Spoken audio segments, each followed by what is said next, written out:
hello, all you lovely, lovely peoples. I am Pie Guy, your lovely, lovely DM, and welcome to a fun game called the Brayherds Cometh. Some of you might know what that means, some of you doesn't, and that's what's great. Because I'm pretty sure everyone but one of the players here knows what that means. Speaking of players,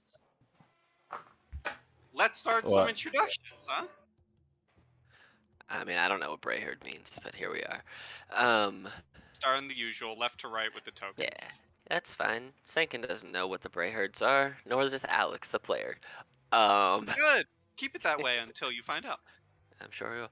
I am playing Sankin, a wildfire air ganassi druid who constantly smells of like fresh laundry with this light breeze blowing around him, keeping him a nice temperate 68 to 72, depending on where they are. Especially because he emits fire basically all the time. Sometimes you'll see my little fire buddy named Fred. And that's it. Oh, I'm being chased by a giant demon lord from hell because I was a hot dog, and now I'm not. But here you go. That's Spicy. me. And chilling with Sankin during this interesting journey is Chip. Yes, my name is Mackenzie and I'm playing Chip. I am a Kalishtar druid. I am from the North Pole. My best friends are Santa. This stuffed owlbear that I have, her name is Aurora, and Sankin. And recently took up the job of vampire hunting. So that's been interesting. And then encountering not one, but two giants that were chasing after Sankin.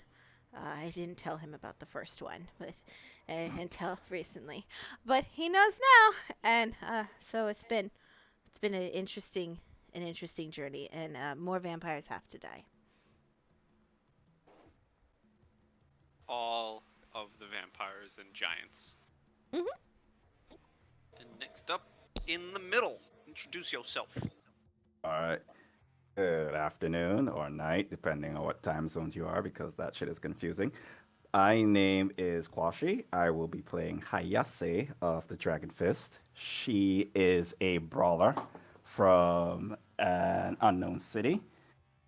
She recently joined up with a group of mobsters, right? But, she's, kind of waiting for them to kind of get their shit together. But we'll see how that goes. But for now, she will be working as head bodyguard. She basically likes to find interesting ways to fight different people, get back her rank, up her rank a bit. And that is why she is here. And that's pretty much it. Lovely, lovely. Next up, we have Blue Border. AKA Jenna Night Smasher.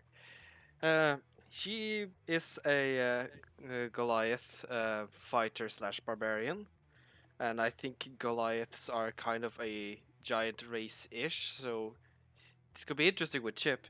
Anyway, her whole deal is that she comes from a tribe which every tribe member has like a dedicated weapon that they use, and she hasn't found hers yet, which is the reason why she's gonna just go out there, try and find the one she wants to use for the rest of her life.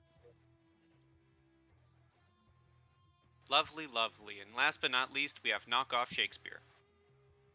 I guess I'm the odd man out that knows what a Brayherd is. I guess I'm just guessing by like osmosis. I'd have to at least assume it's some kind of Warhammer thing. It's a Warhammer thing. Yeah. Yeah, I don't know what it is, but I'm pretty sure I've either heard of it, seen it, or know it. Yeah, go ahead. Today I'll be playing Ibel Feeler. I am a worshipper of the Golden Girls, the 4 lich goddess ex-wives of Vecna. I feel that there's probably going to be needs for some digging, so I've brought my shovel, Chan. Here to help out. Keep you guys on your feet. Lovely, lovely. And you guys can position yourself wherever you would be in the guild on the map. I like that you two immediately moved to the table. That wasn't planned. It just That was happened. not everyone planned. just kind of moved. You said move, and I just like, all right, let's go I- down. It's just like, okay. Three. I said move, and you two immediately went to the opposite side of that table. It is what it is. Eh, Makes sense. Let's see here. Where in the guild would Jenna be? Okay, let me see. Probably somewhere that's on this tiny stool. Why not? They don't have any Big good girl chairs. with a tiny stool. They don't have any good chairs for big folk. This stool will See. do. I don't think I know anyone here by any chance. I don't know Abel. I don't know you. I definitely don't know Senkin. Have Chip and Hayase met? I forget. no, I don't think so. You will do in like Okay. 30 seconds Yeah, when you Chip will just do. has to talk to the whole bar again. Let's just- oh, right. Okay, so I guess I don't know anyone here, so I'm just gonna go by the bar and see look this intimidating old man and just be like, "Yo, what's up? Give me a bear. Give me a beer." Gives you I have to name this man one of these days. I think someone named him. I'm gonna call him Mhm. Fred for I now. I don't know if he's named, but he is a no-legged dwarf who's got like a crank chair that like brings him up and down. Like that is the extent of what I know. You know of the what? bartender. You know what? Backst- That description, he sounds like a Rusty. He also has the ability to cast Mage Hand. Fun Yes. fact. Yeah, Yeah. he sounds like a Rusty. I'm pretty sure every time someone DMs, they just add on to the bartender. Yep. I was Which, gonna say, I you know don't know what? much. I think that's how it should be. The bartender's a true changeling. True. Yes. The only way it makes could sense. go. The I can deal with bartender that. is the most overpowered character in all of Erden. He's the true, Okay. the true GM. Hmm. Anyway. Right. So Mm, as you're yeah. all doing your thing, let's just go one by one before we start kicking stuff off. Chip and Sankin, what are you two doing at this table? You know, probably talking about vampires. And how Santa is a demon lord. Santa is not a Um, demon lord. Yeah, so you know I'm gonna go kill him one day. He's You, bad time. you keep saying that, but I have not heard you make any plans to go to the North Pole, and because you're getting chased by a demon, another demon. I mean, yeah, but I gotta make them fight each other, and then I'll kill the winner. That's the big plan. That's how you're gonna try to make this work? I don't know if that's gonna work. But Santa's my best friend, so maybe he would help. He's one of my best friends. You're the other one. I pull out the magic rock named Rocky and set it on the table. Rocky wants me to kill him. Doesn't Rocky want you to You kill just- everything? Yes. You just hear in your head, Sankin, who we killing? Santa. I pull out Aurora and I set her down on the table. I'm about to do two voices at once. Yes, his bloodlust grows. Well, let's take care of the vampires and then we'll take care of your demon thing. And then if you want to go talk to Santa about whether he's a demon or not, I will take you to meet Santa. Fine. Acceptable. So while you two are talking, Hayase, you're at the bar hearing all of this talk of demon lords and Santa And Claus Santa and vampires. They just kind of just look and just turn back. It's just like, well, I'm not drunk enough for this. Bartender, Yep. give me some of your fine. What do you have today? It's the special. What's the special? What's your Find out. poison? Let's Yeah, find out. yeah. I'm gonna look up a D100 list. Just like random. Yeah, roll Yeah, me a that would be D100. fair. Roll me a D100. Yes, one is just like an eggnog. Just roll me a D100. Hayase. 1D100. That's a 200. Give me a second. Let's see what the special is. 35. 45.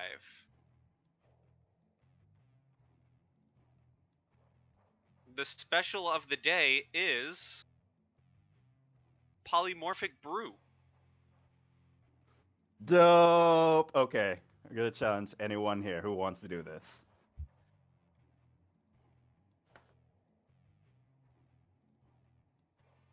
Fine. Challenge to what? A polymorphic brew. So commonly used in drinking games, this brew will turn the user into an animal when they burp. They turn back within a minute later. So I'm guessing it's. Let's see how we do this. It'd be like a rock paper scissors. Whoever basically, whoever fails basically takes the polymorph juice. Takes the shot. All right. And if they I'll do it. if they burp, which is I'm guessing would be a Constitution saving throw. DM, is that cool? Yes. All right, if they burp, they get transformed into whatever, and I'm guessing he would basically figure it out. That's cool. I'll take it on. It's not like I don't turn into animals anyway. All right, so we're doing this rock paper scissors. So what we're rolling? Just do a d20 and whoever's the highest wins. All right. Anybody else wanting to get into this? Sure, why not? I'll join in. Sure, As Chip Jenna will was just play. sitting in the corner, just like kind of policing the area, like making sure no one's getting into trouble. Just like, you know what? I want to get in trouble. Why not? So, Abel, you see all these people gathering together around the table to play this little drinking game. What are you doing? Definitely listening in.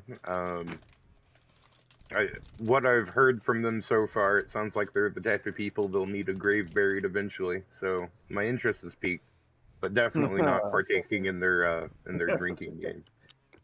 Okay. All right. So, the four of you, the way we're going to do this, since four-person rock, paper, scissors is wonky, in real life, we're just going to say, yeah, you all roll a d20. The lowest d20 drinks the drink. That's fair. All right. Okay. All right. Ready? Yep. Roll.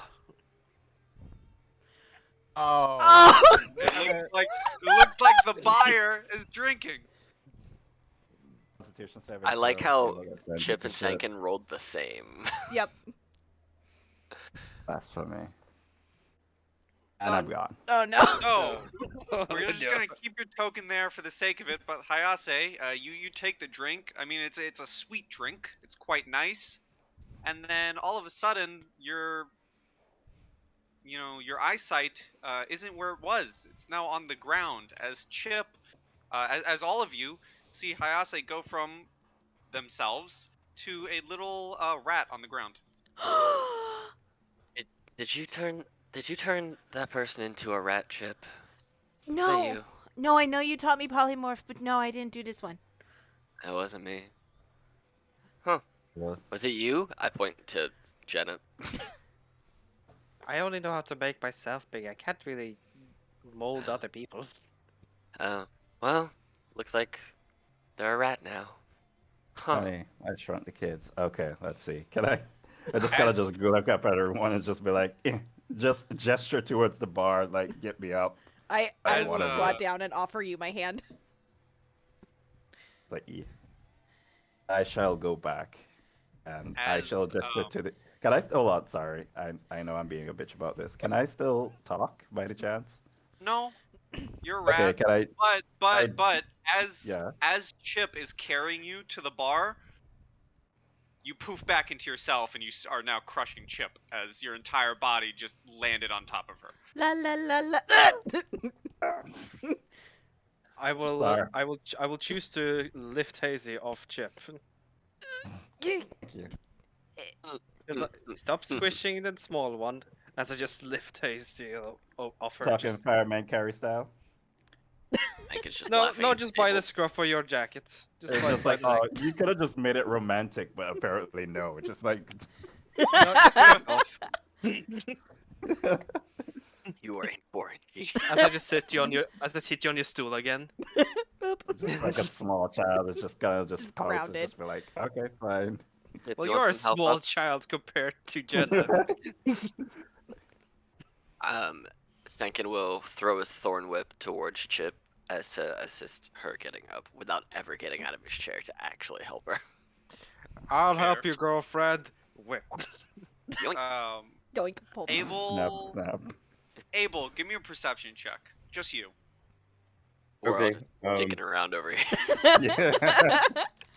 Also throwing out there, so you remember I'm the guy with like, yeah. 18 perception. perception. So while everyone else is dicking around, you spot a little post on the board that seems to have been written very, very urgently. And as you kind of spy it from afar, it looks like it's calling for aid. Like on the paper, it says, calling for aid. Need help immediately. Okay. I will walk up to the board. I will pull it off dramatically and like set it on their table and be like, "No, I'm not gonna say Rohan needs our aid." Light the beacons. Yeah, right. This seems to be urgent. Shouldn't we be taking care of this? So we'll basically look up and just be like, I'm guessing it's the same fighty thing. So she looks at the word fight and she just says like, I'm down, let's go. I mean, we don't But have to is hunt that- vampires today, right? I just Alright. gotta like lean over, just like, is that the new quest posted? Yeah, I'm in. We don't got vampires today, right? That's like a tomorrow problem. I know nothing about any vampires, but I'll help you with that quest. Could be I've been waiting for vampires, the it news can quest to be ogres. posted anyway. Yeah. Well, I don't think Chip and I have to go vampire hunting today, so I guess we can go on this job. We don't have any leads right now. This is probably the best time to do it. Yeah, maybe we'll find some leads wherever this is. Alright. I'm in. Does it say who posted it?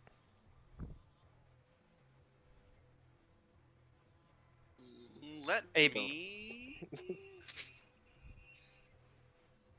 come up with the Oh. name real quick. Also, Sankin, in case anybody doesn't, I don't know any of you. I'm Sankin.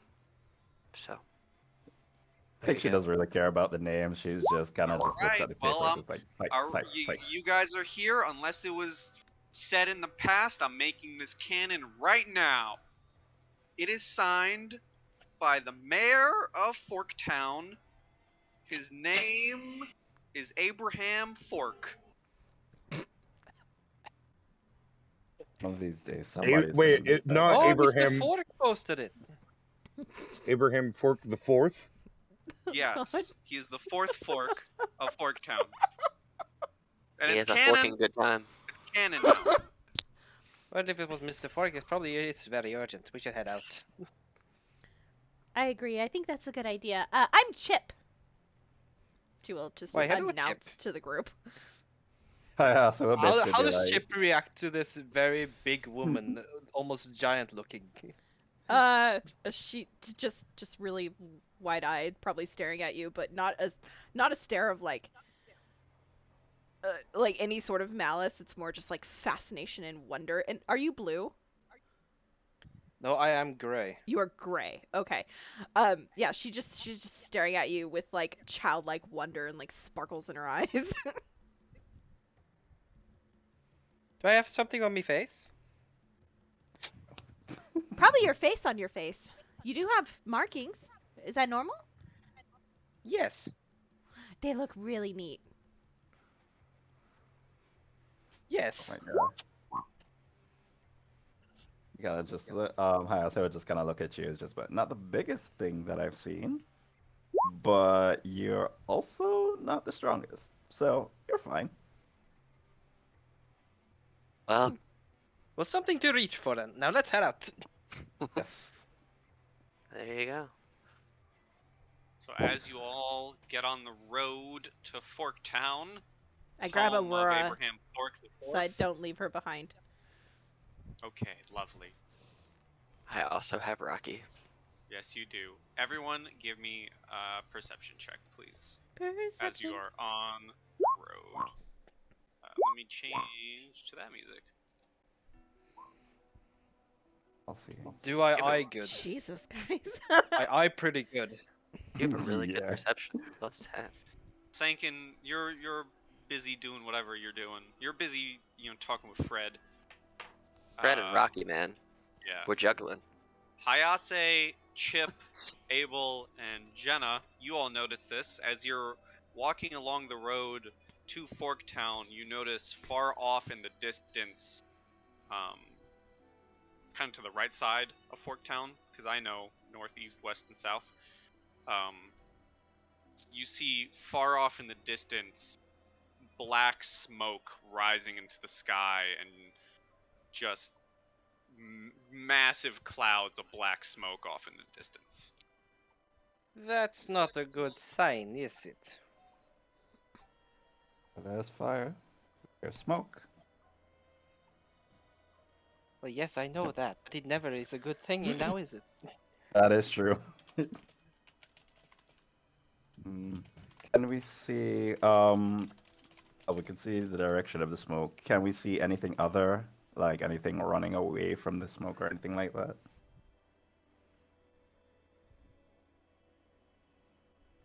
Smoke. It doesn't seem to be anything running or getting close at all. It just seems, actually, the smoke seems to be getting closer to the town. That is definitely not good. Smoke's only supposed to be carried by wind, right? It's not supposed to move like that, yeah? I would like to think that's the case, which means something's coming here. And whatever it is, it's probably not friendly. I don't know. Aw. Fire's typically friendly to me. Why can't it be friendly? Well, why don't we go and see if they are then? I just kind of turn around to the Chip. We've got to go help the town.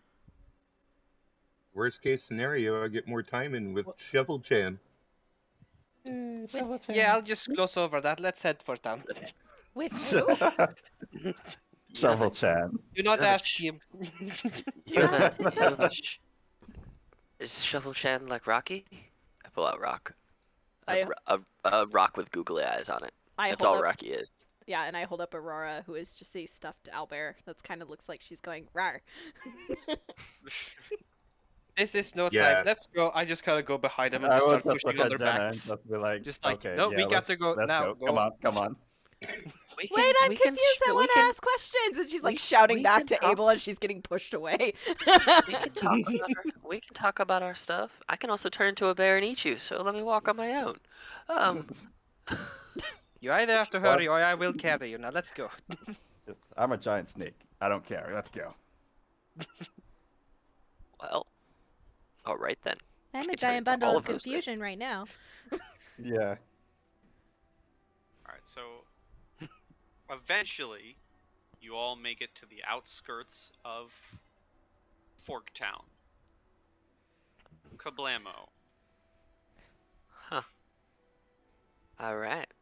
And you can see soldiers at the entrance kind of posted up in full gear, shields, swords, and one of them stops and says, are you Like the Lego. adventurers we asked for? The town needs help. Yes, so we were scouted by Mr. Fork. Yes. Good. One of them points towards the rising smoke and says, I don't know if you noticed that, but we've had scouts report that there's a large army of sorts heading to the town, and we need help defending. And Wow. just looks at him. Did you say army? Yes, army. It is massive. What- They have beasts I've never seen before in my life.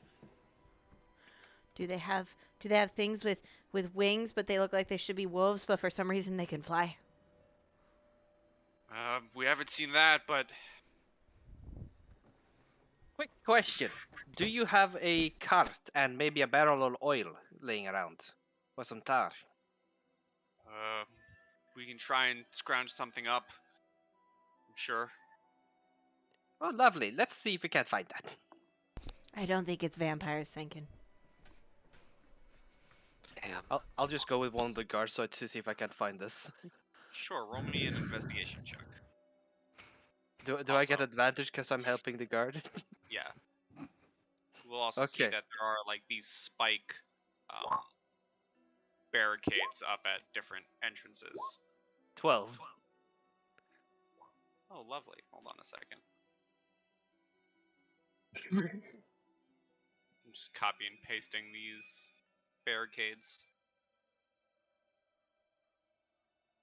Oh god, he's in the barricade.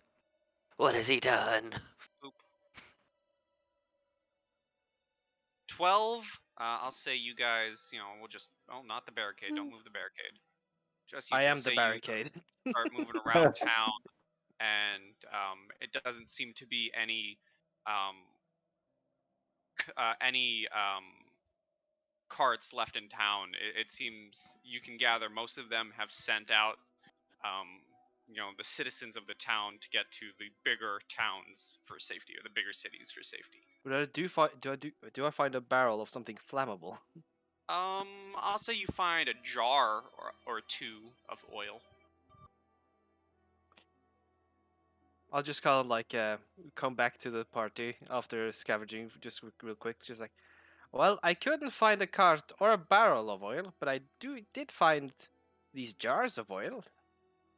This guy starts walking back to talk to the other guards. Guys, come over the spikes. We got a planned defense. This guard I here need something. says, yeah, we need a defense. Anything you guys have. Our scouts have estimated that the army is at least a day's off, so we have at least a day and a night to plan and prep. We've already put up simple barricades, but we fear they won't hold for long. I say we'll go up. What kind of barricades and where are they located? You are in one, and it's a spiked wall. Yeah, my. I thought Just- that was just like lying. Just standing in the middle of spikes. So where is this trap? It's you're basically talking like about? those old time like wooden spike walls. Okay, yeah, I was zoomed out, so I just thought Yeah, that was just that's lying. basically Okay, no. that's basically what this is. And they have one Okay. here, and they have one up at two other entrances.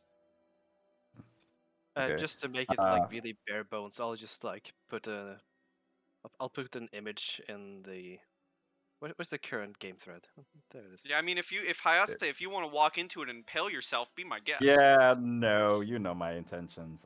Basically ask, okay, just the general rundown, where are the barricades? Are all the women and children, well, oh, that's sexist. Are all the children and elderly persons gone? Yes, we've gotten all the folks who couldn't stay behind and help defend the town out and off to, the other surrounding cities for safety. We've only put up a few barricades so far. He would show you this one, and then he would let me turn his token around. He would start walking to show you the other barricades. He would bring you all the way to this entrance, and you see a similar barricade out, and he would bring you to this entrance, and there's another barricade. Okay. And I'll look back to him and I will ask him, in all honesty, how well do you think you are prepared for this? The mayor thinks we can hold. This looks to be like not a guard, but this guy looks to be kind of dressed like he's higher up in the ranks. And he says, the mayor thinks we can hold this town no problem. Me and my men, however, they're a little worried. The scouts have reported sightings of monstrous creatures and well, giants. So he looks at it. She will look at him as just like, so giants and other monstrous stuff. Okay, that's fine. Stuff So we've never basically, seen before. all right. So basically, we're basically the cleanup crew for all the things that you think you can handle. Is that correct? That could be one way to put it. It's just like, that's fine. For the time being, we can do that. However, if it's a situation where we can't handle it, and she will look at her and just be like, you might probably need to look out for a signal. Is that cool? What are we talking about here? What type of signal? Signal to run? We're just gonna leave the town behind? It's just like, let's be honest, if you are afraid of those things and we couldn't take them down, what do you think is going to happen to you? That's a good point. Me and my men will do our best to help. You obviously seem confident that you could at least aid and stop the assault for a moment's being. It's like, yeah, that's true. Plus, we have the giant woman over there. She should also be That's really me. tough. Sorry, I'm overhearing a conversation. That's rude. Anyway, yeah, it's me. How tall is Jenna? She's like barely not a large creature, so she's like 7.9 feet. Okay. The captain, quote unquote captain, kind of looks at you and says, "Oh well, you'll be useful against the giants." And he says that like he almost kind of shouts it for everyone to hear. Like there's a tone of, um, You'll be useful against the giants. yeah, like you'll be useful against the giants. Like kind of like do you understand what we're talking about here? Kind of situation. Question: how much do you cherish the trees around here? The two druids instantly their heads just snap in your direction. The captain looks at you and says, "Well, we've been having to resort to cutting a few down to make our barricades." Would you mind if I cut a few down so I can chuck them? I feel like more barricades would be a better. No, you're right. Maybe some better barricades. We really haven't seen, we don't know what you adventurers can do for us here, but if chucking trees will do something, I'm open to all options. This army is big. They seem to be. Our reports say they're being led by a monstrous, goat-horned creature of some kind.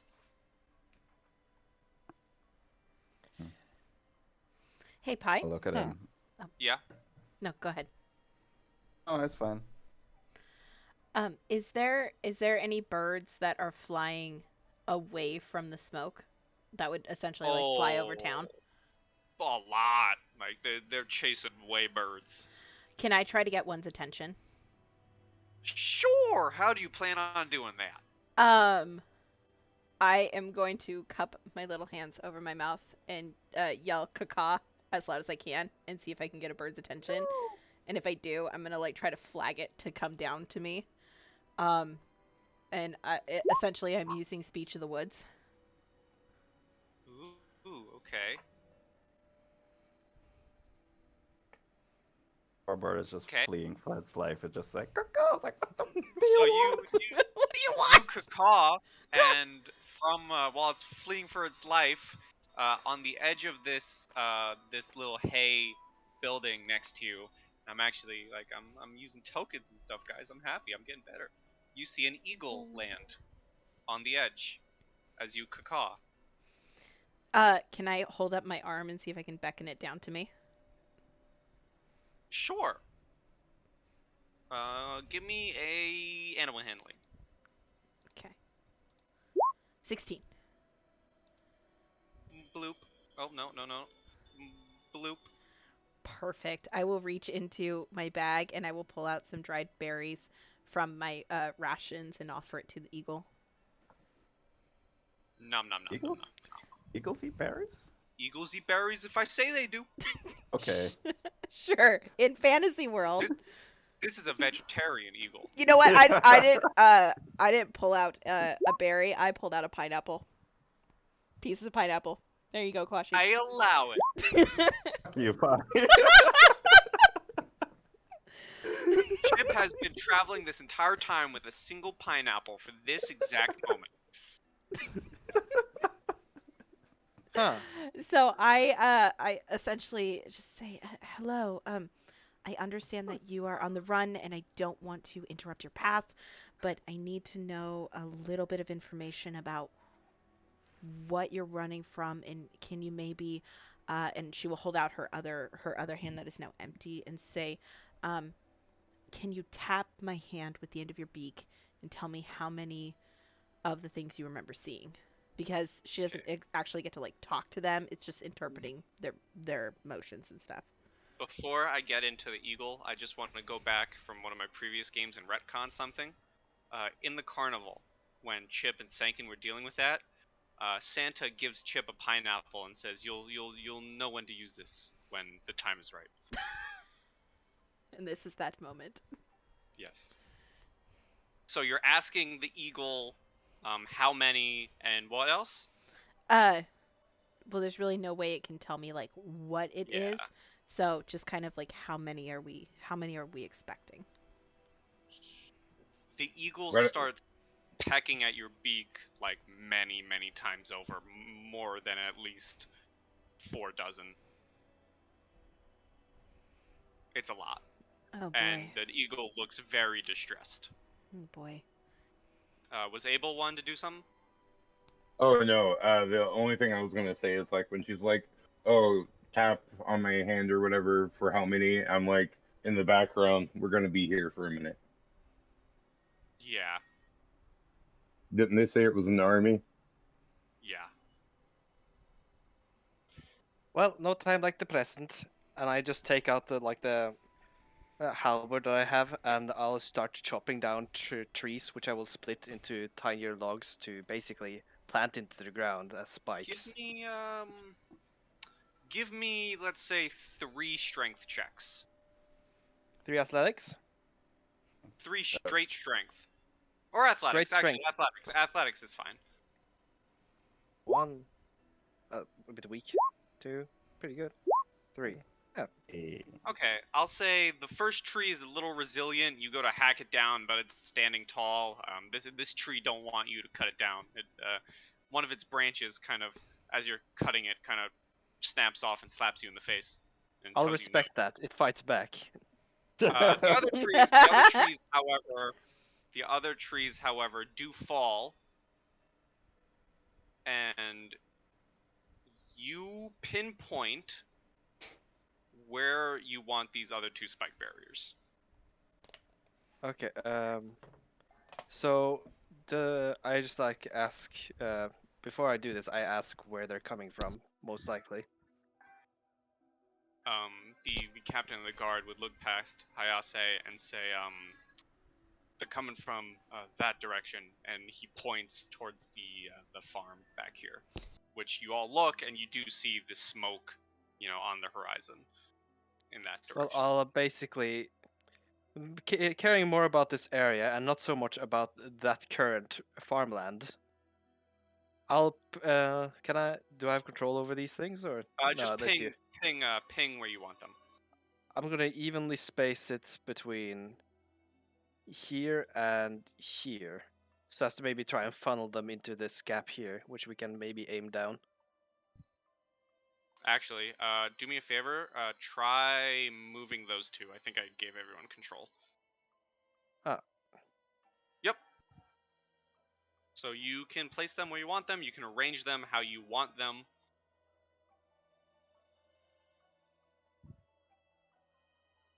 I can be very finicky about. There you go.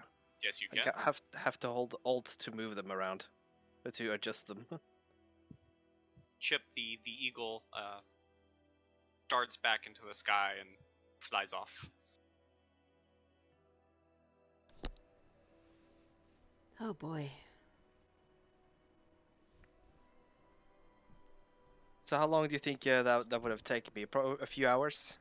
Yeah, I'll say about 2-3 hours to get done and put together the spiked walls with the help of the soldiers. So what are you guys doing in the middle of that? Yeah, while Jenna's cutting down trees and the soldiers are helping putting together spike walls, what are you guys doing?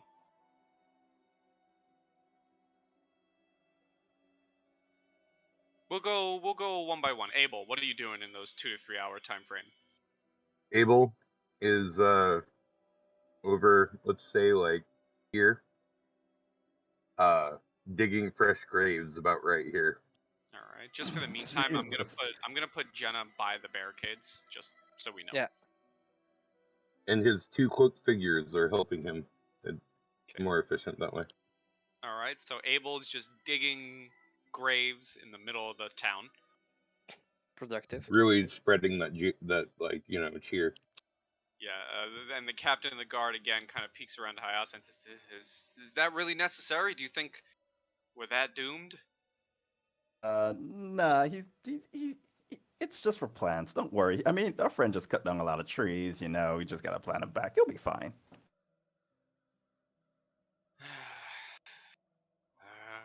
You adventurers are weird, weird sort. I hope you know what you're doing. Of course. Give it to us. How Don't tall worry. are you, friend?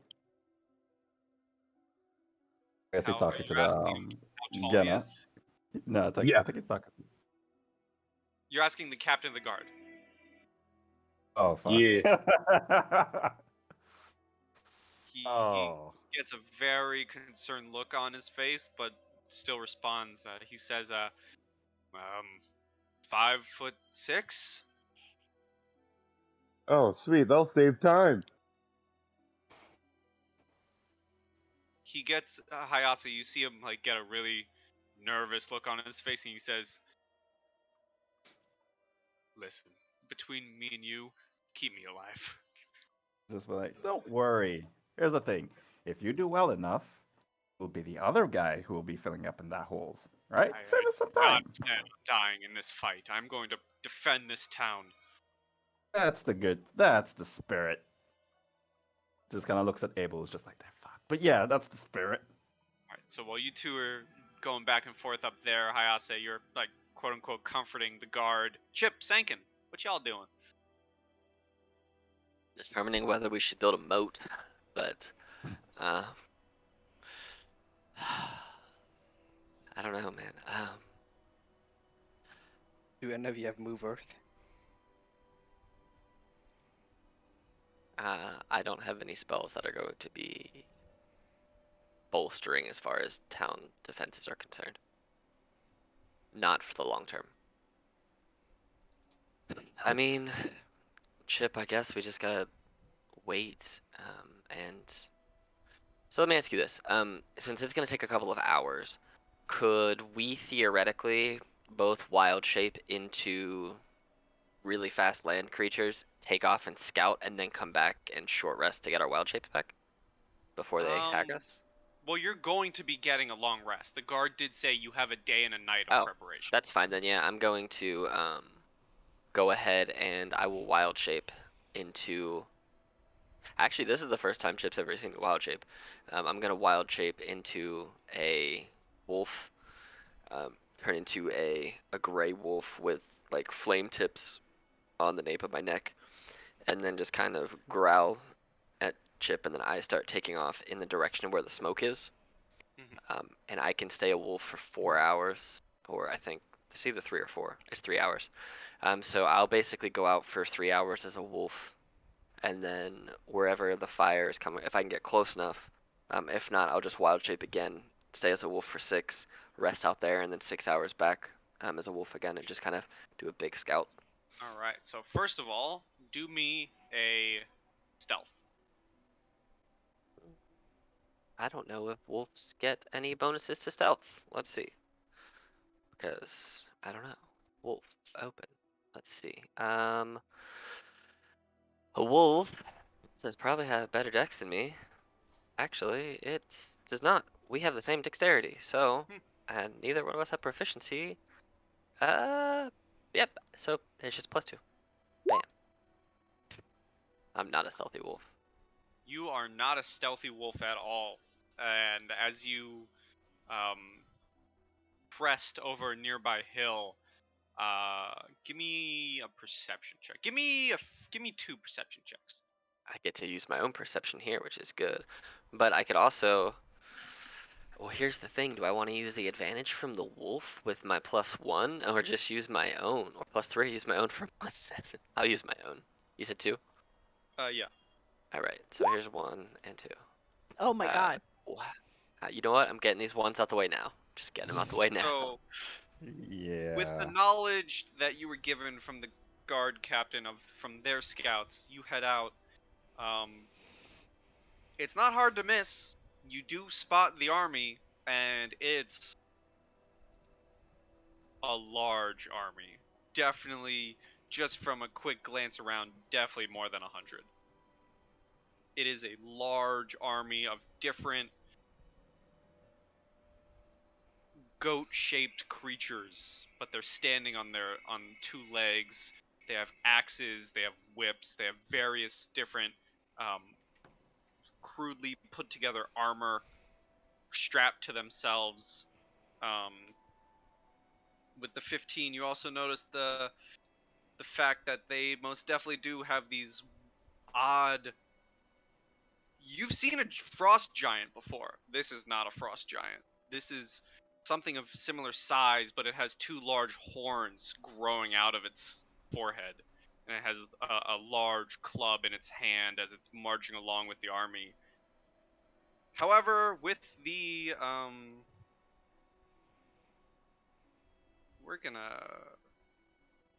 move to this map. Let me remove the tokens that were previously there.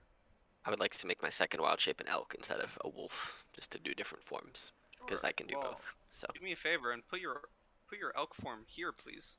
I'll just use my regular one because I don't have an actual elk token. So I'll just use my regular guy.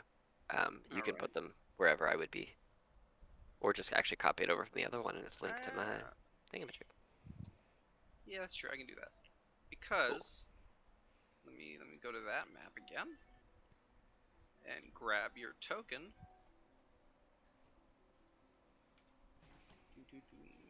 And we shall put you right up here. Because what you didn't notice with your other perception and your horrible stealth were 2 very angry looking warhounds walking up and flanking you. Let me ask you this. Am I in my first wild shape form or my second wild shape form at this point? I'd say you're still wolf.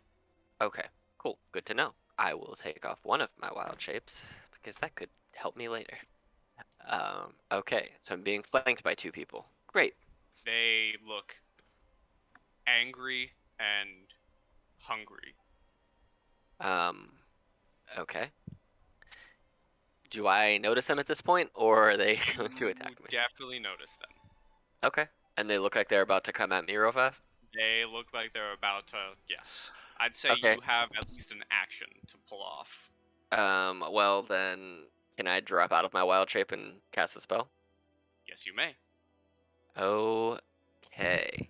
So, what I am going to do is drop out of my wild shape, and I'm the only one here, so nobody else even knows I can do this. I turn around and I basically ignite a wall of fire in front of me. That's gonna go right this way, but like basically engulf me because it can be 60 feet, I think. So wall of fire, bam. Yeah, so it's gonna do my thing. You can ignore the other 2, the 2 point, yeah. But yeah, so 22. I just set a wall of fire ablaze in front of me, facing them. All right. So it's 20 feet high, 1 foot thick, and 60 feet long. So. Okay. I will say with the wall of fire ignites, you can hear somewhat whimpering from behind, and I'll say it gives you enough time to be able to wild shape if you wish and run back to town. Yeah, I'm gonna wild shape into an elk because they're faster than a wolf and they're a little bit bigger. So I'm gonna turn into an elk and just book it back towards town. Right. So. And you book it back towards town, and I'm going to put you right here. I'm still on the rock map. But yeah, I Chip, you didn't move see. you guys. No, you didn't. You just I moved moved me. myself. Oh. Yeah, Chip, you see me charge in back as a flaming elk. Just From up here this time. yeah, like a reindeer but on fire. So Fire reindeer! And I run towards it. I'm like, wait, hold on. and then I just as I'm like charging in as an elk, you just kind of see me wild shape just to a walking form of Senkin, and I'm very tired at this point. So you know, Just there's look at him and just like, what happened to you now? there's over 100 of them, at least. I got attacked, so I scared them away by setting them on fire, and yeah, there is an actual army. It's over 100 strong, so we're gonna have a bad time, a real bad time. Okay, let's see what we do. Barricade, barricade, barricade. Can we construct pit traps by any chance, like right outside the area? You can certainly take the time to do so. I will say you have maybe, with how long everything's been, you have maybe at least another 2 hours before sunset. What if I have giant hands? What if you have Oh. giant hands? Let's say, for example, I would use my giant hands to basically scoop out like holes, and I could basically help have somebody like fill them in with like, little, sticks like these. Then I'll For the say mud- you have, that would take it'd cut it back down to an hour. Okay, cool. I am going to use my arms of astral self. Yes! Wait, I'm assuming this is after I'm done with the pits. Yeah, I'll with say, the... Jenna, by now you're done with your work. You're done setting up your barricades. So, who so else we- needs help with anything physical? I will point to me and just be like, as I just raise my arms, it's just like, I need some help. We need to lay some traps. Right now, So we're doing digging? Yep, we're doing some digging, bro. Yeah. And I'm just At gonna this crack point- my knuckles like, okay, where are we going? All right, I will look at Senken and basically ask, okay, so they are coming in this direction, at least northward, right? No, this That's where, farms. well, that's where I ran from. They're probably going to come from multiple directions if I had to think about it, but like I came back in from here after I got ambushed, so they're probably going to come so- from multiple directions. They're gonna come So- from the east. Coming from somewhere. All right, so my plan was, well, we don't want us to be closed off because my main plan was that if they break down these barricades, we could like put them like in front of the roads because more than likely they're gonna be, using open spaces to come in. That was my initial plan. My second plan was some sort of, I don't know, that's it. I was thinking of like tripwires or something like that, like smoke bombs, but I do not have the ability to do any of that. So The pits would make them, fall or maybe break something. yeah, that would help. At this point, I think Ibil would pop his head chin height out of a grave that he's digging and be like, "Pitfall traps are essentially just graves with extra steps. I'd be glad to help." Just Okay, like that. let's go. So let's see. We'll go east I and just would- dig a bunch of pitfall traps. Yep. They don't have to be that deep. So- They just have to be deep enough for someone to fall in and break something. Hayase, Yeah. I would like you to make me, because multiple people are helping you, give me, where do you plan on putting these pitfalls? Okay, so my initial thought was like right here. Oh, by the way, to help Yeah. him, I'm also gonna use my giant smite, which allows me to increase to a large creature. Okay, so there's right. Let's see. So there's 4, 1, 2, 3, 4.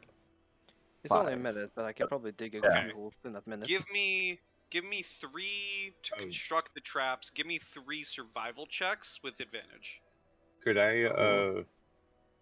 could since I'm giving him guidance on proper digging, can I cast guidance on him? Yes, you may. Sweet. Cool. Okay, so And I will say, while all this is happening, the captain of the guard walks into a nearby building, and he walks out, and you see him holding a little wooden container, and he walks in. He walks out of the building and kind of says to all of you, my men have a few of them on them. They should be able to handle themselves, but we have a few extra. These might be useful for you lot. okay. Just coming he- back with dirt-covered hands. Just, what you got in the crate there? He Man, you're good. places down the box, and inside are 6 normal healing potions. 6. Who's the Solid. most weakest one here? Because they get 2. I mean, 2 of us are healers. Okay. So honestly, I mean, I don't need 2. If I can take 1, if everyone's getting 1, I'll just take 1 because I can Yeah. heal myself and others if it really comes to it. It's cool. I think whoever's Same. the frontliner should have one because if the healers Yeah. can't get to them, I think that's Yeah. going to be our priority. The moment I heard Yeah. frontliner, I just picked one up. I Hayase, will you were also. doing 4 pits, so give me another. Oh, it's okay. I have a question. So this spell that I can use, I can make all plants in a 100-foot radius become thick and overgrown, and it basically makes. Could I, because I'm effectively controlling how these plants grow, and it would be this big, the whole map? That's big. Yeah, it's a 100-foot radius, so it's 200 feet around. It's ginormous. Because it's this spell. Would I be able to, instead of having it fill the town with difficult terrain, effectively wrap the town? Like encircle the town in difficult terrain plant growth? So instead of it being like 100-foot across, I would say like basically a 10-foot line all the way around the circle. I'll allow it. Just do me a favor, and with the draw tool, the freehand Yeah. tool, just draw where you want the circle. Okay. I will just draw, basically, it'll just be like, yeah, I'll do a circle. And it'll just be 10 feet or 20 feet, whatever. Just because I'm not trying to get us all stuck, obviously. And you do it like 10 feet away from the spikes, though, so when they come around, Yeah. they'll have to go into the spikes if they do have to. First circle. Okay. Another thing. Hayase, is the captain still here? Oh, he's right here. The captain is still there, yes. All right. Look at the captain. Captain, do you have any bowmen by any chance? Archers. We I do that. we called we've called for aid from most of the towns.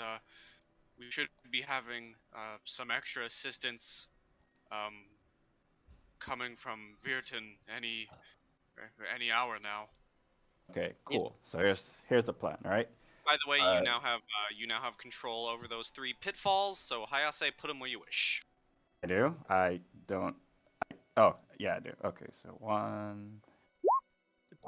Maybe put one in the 2. middle of the spike walls. Down here.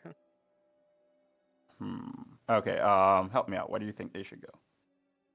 I was thinking like Is one here, there- so we have like a little spike wall down here, at least. Okay. Right. Okay. Yeah, that's true. All right. So that's 1, 2. We probably want one road leading out of here, probably. Yeah, that is true. So let's let's see. designate this road as the escape road, if we can. Yeah, that seems fair. Okay. So we'll I'll take just- one for the other one then. All right. Up here. gesture. Yeah, up. Yeah, somewhere around here. Yeah. I will look at Jenna. Jenna, did you by any chance take anything flammable? I think I heard that at one point. I just like take out 2 big jars of like flammable oil. You mean these? Yes. So here's the I plan. will say right? it's not necessarily big jars. It's more like tiny little glass like globes that fit in the palm of your hand, like Okay. oil. Well, I have very big palms though, as I am a very Yeah. big person. So they're feasible to the size of a child to you. They look like they would fit in Hayase's hands. Are they football sized? I'd say they're more so like Cheers. a bit bigger tennis ball. Okay. A bit bigger than a tennis ball. That's teeny. Compared to you, yes. My other plan was basically to put some like I don't know, gasoline or something flammable inside this, so if anybody goes in there or they're stuck in there, you have like a little fire source there as well. My best plan was to have some archers, basically, I'm talking with the captain with this, is basically have them up in a higher ground, right? So if there's any, and we have them hidden so that they don't see them, so that if anything basically comes in here,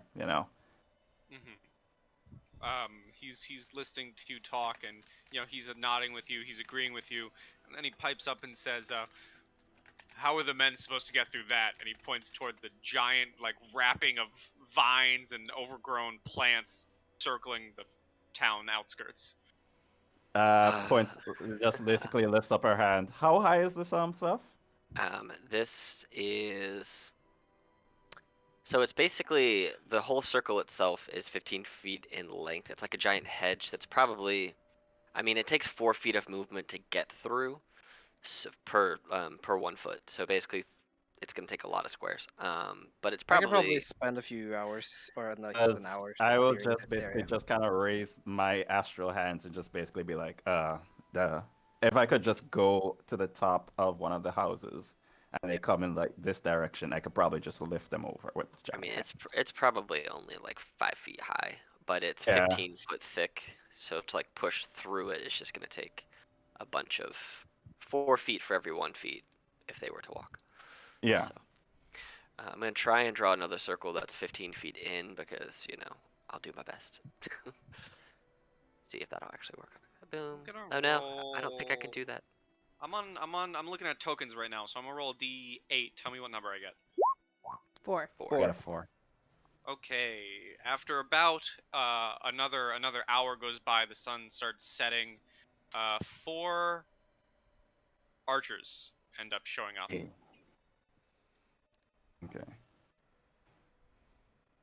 And the captain kind of, as you assist the archers in getting through the grass, the captain kind of looks annoyed. It kind of, face palms almost and says, "We were hoping for more. This is the best they could send us." You'd just be like, that's fine. You'd just be like, 4 should be all right. Archers, Anything? you come with me and I'll help you perch yourself on top of roofs for better advantage. That's true. All right, so one archer goes up here. Another archer perches up here. Does Um, anyone have any illusion spells by any chance? The one right there. There you go. This I'll map take- is yeah. full of wonk, by the way. Yeah. Not Yeah. prepared. There you go. Okay. However, Okay. That's my hedge. I'm gonna say, as the hedge is growing, these soldiers move inside of it. Probably a good idea. I mean, you can move through. It won't cause you damage to get through this one specifically. It just takes a lot of effort to do it. Is the inner one dangerous? What's the inner one? It's just basically to show. I wanted it to be a little wider so you What's could see overgrown? the 15 feet. Basically, everything inside the circle is Oh! Yeah. Okay, So like it's a donut. I understand it. Yeah. So like to get through, like this right there. We'll say this is how big it is because I can literally have filled the Okay, screen. then. So then these So- soldiers are going to come into town to Yeah. reinforce the town. Yeah, so the pit traps could be over. Basically, the vines can grow over the pit traps and hide them, or they can grow Yeah. over other things. So, but every one square that you try and walk through is 4 feet instead of, like, it's 4 times the amount. So one square is 20 feet to walk through. Okay, I So understand. it's gonna take, if you get caught through this thing, it's taking you a lot of movement to get through it. So I you know. understand. But yeah, and I don't really want to color it all in because then you're gonna have a big green donut. On your head. Yeah. yeah. So at least And with this way, we already you have can a see- lot of stuff on this map. Yeah, so you can at least kind of see. So basically, if you're anywhere inside of these 2 lines that's not this big middle circle, that is the difficult terrain wrapped around this town right now. You just see Senkin kind of reaches down to the ground and almost like surrounds the town in like this green flame. And then once it kind of subsides, there is just this hedge that has grown really thick and really tall all around the town. Okay. Okay. That thing's Last only a thing I'm 3rd gonna- level spell too. It's busted. The last thing I'm gonna ask him, the captain, is just like, do you have a longbow by any chance? I'm more of a frontline fighter myself, but I'm sure we have some in the barracks. It's like cool. And well, let me just check one thing. Let's see how long this shit lasts. Boop, boop, doop, boop, doo, doo, doo. Just for my own use, I'm just gonna take one of the trees not in the, that we have not chopped down, and just make a 10-foot long log, which I will wield. Okay. All right, I'll basically take one of the longbows for extra measure, just in case. And along with the archers, I will also take one of those. Before we start, like, whatever long rest, Abel would flip kind of out of sight for a little bit with his two minions, and be rubbing some bone dust on them and whatnot, before the short rest Okay. or long rest. Got it. I gotta stay in control, bro. Okay. Chip would like to do a couple things. Pi, how do you run? Do you run double difficult terrain or no?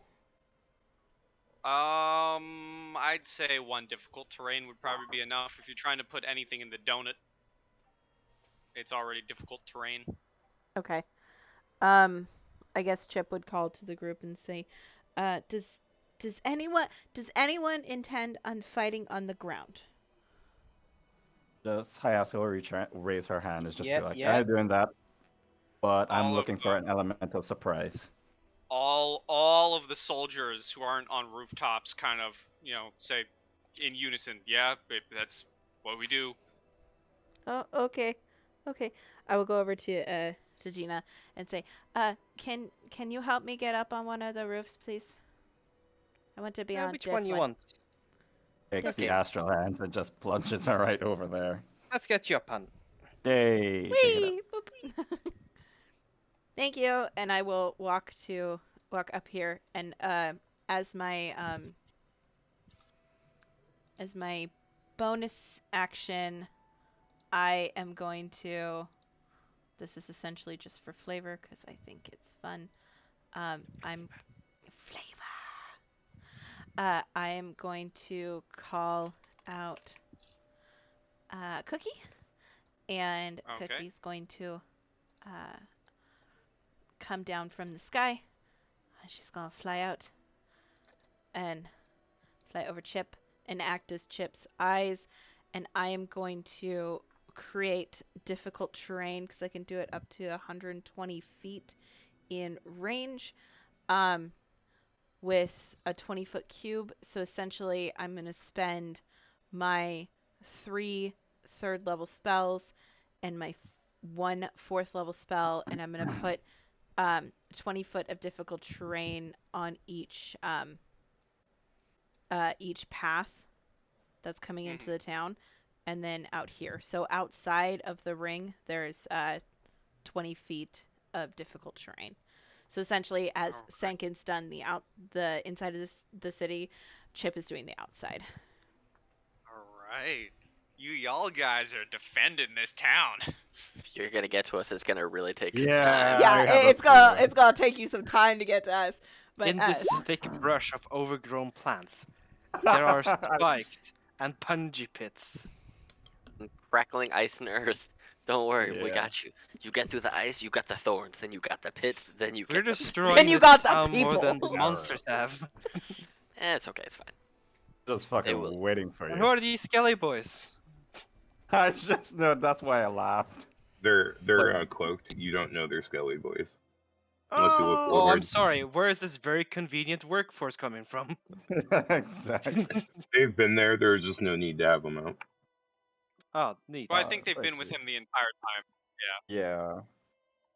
So I'll say at this point the sun is going down. It's dark out. You spent an entire day talking with the captain, getting preparation done. You all feel pretty confident in your defenses as the sun sets tonight.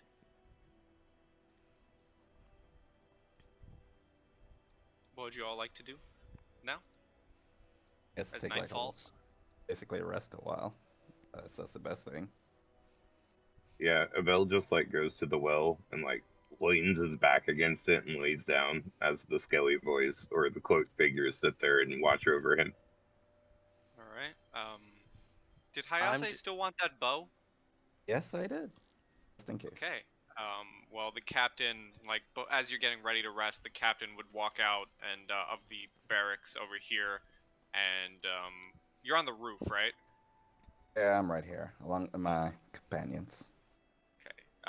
He would hand you the longbow and a quiver of 20 arrows.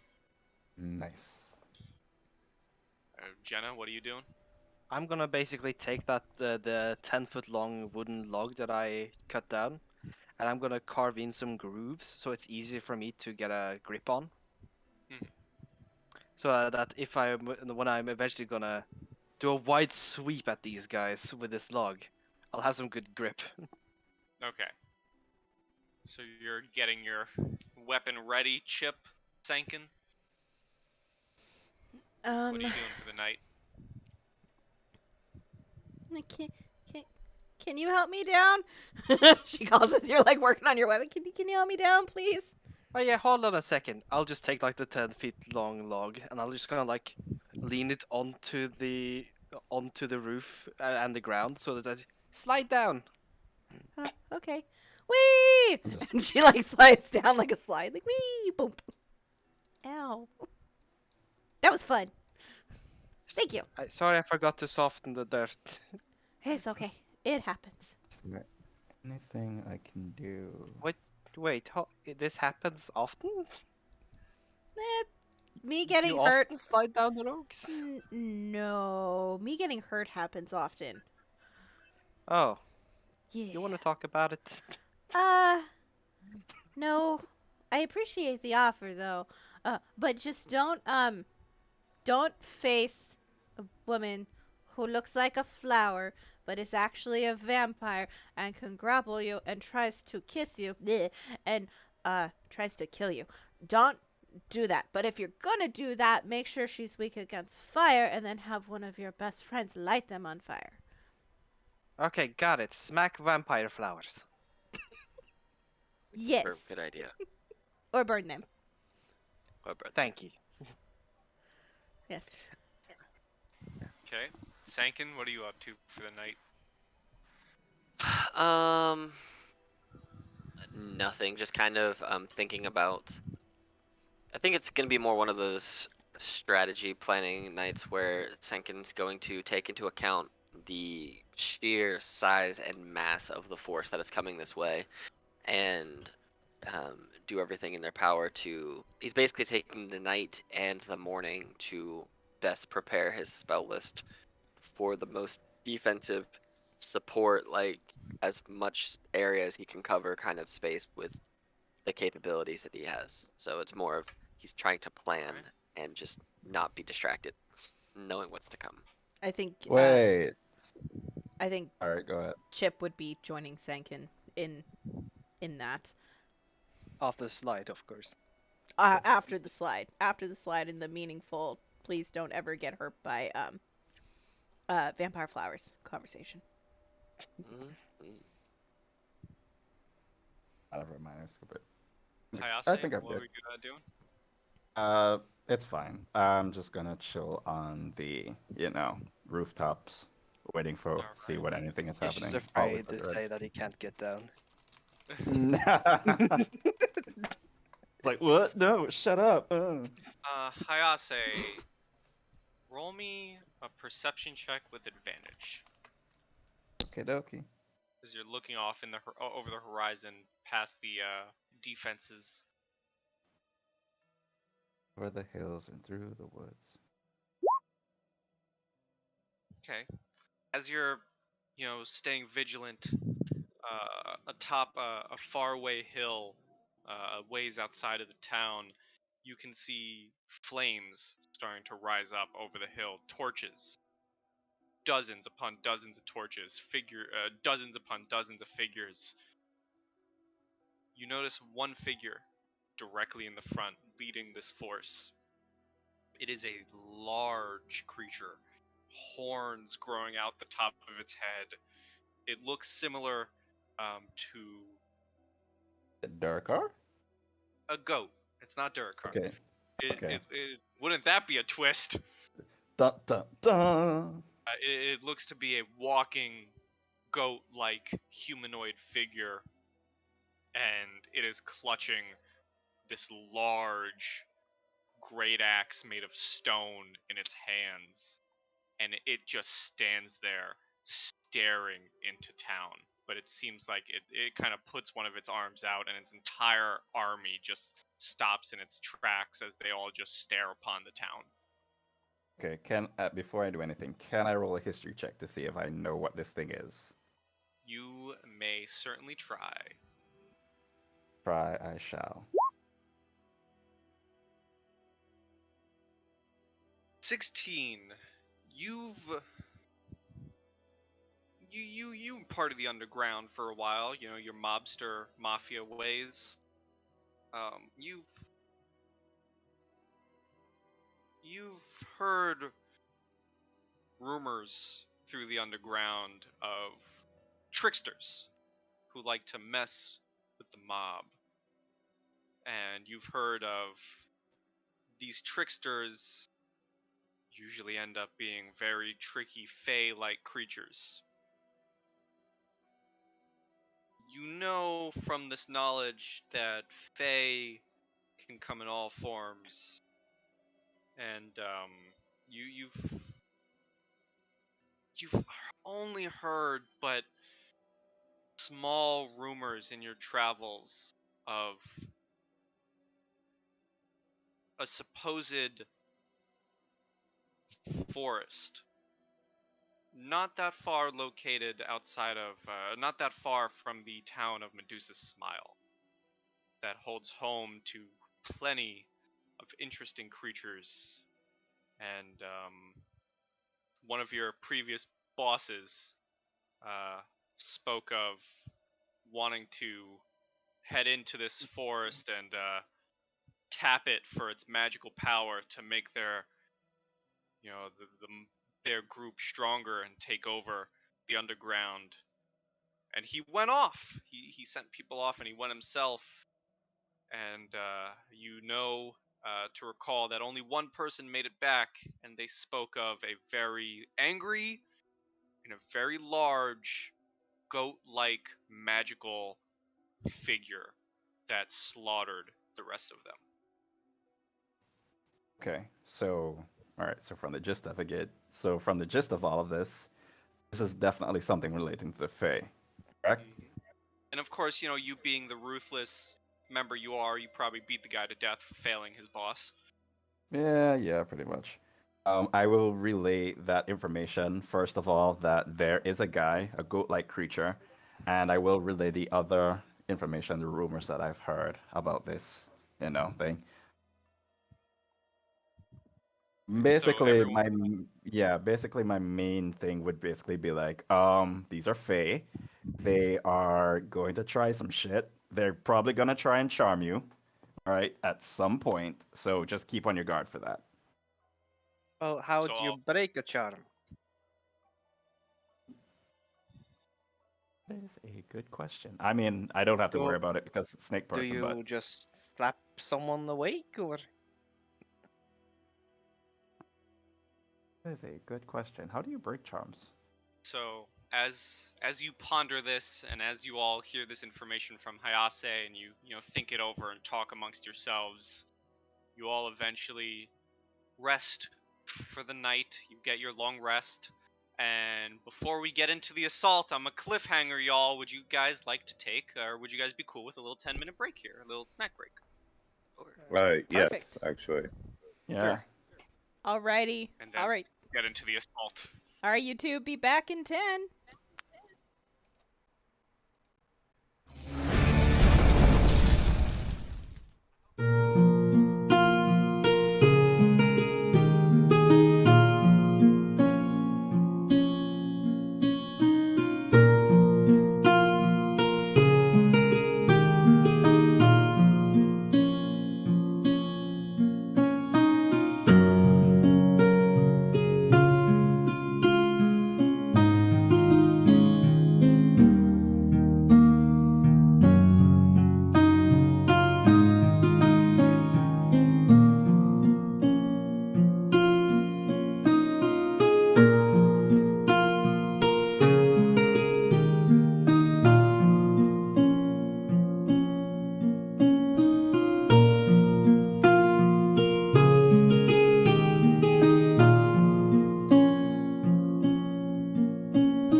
We're back. We're ready for an assault to happen. Y'all are sleeping. Your pretty little heads in this town. As you're all jolted awake by the sound of a horn blaring off in the distance. Hayase, give me a perception check, again with advantage.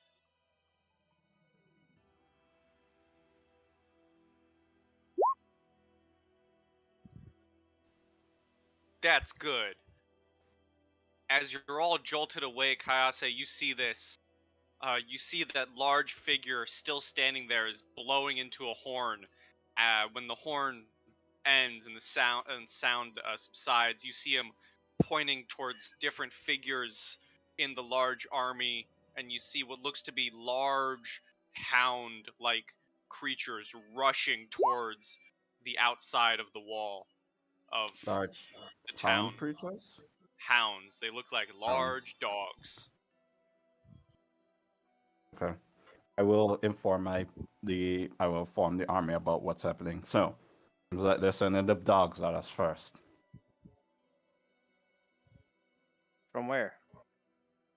Oh yeah, what direction are they coming from? This direction. Oh, they're coming in this direction. I will point.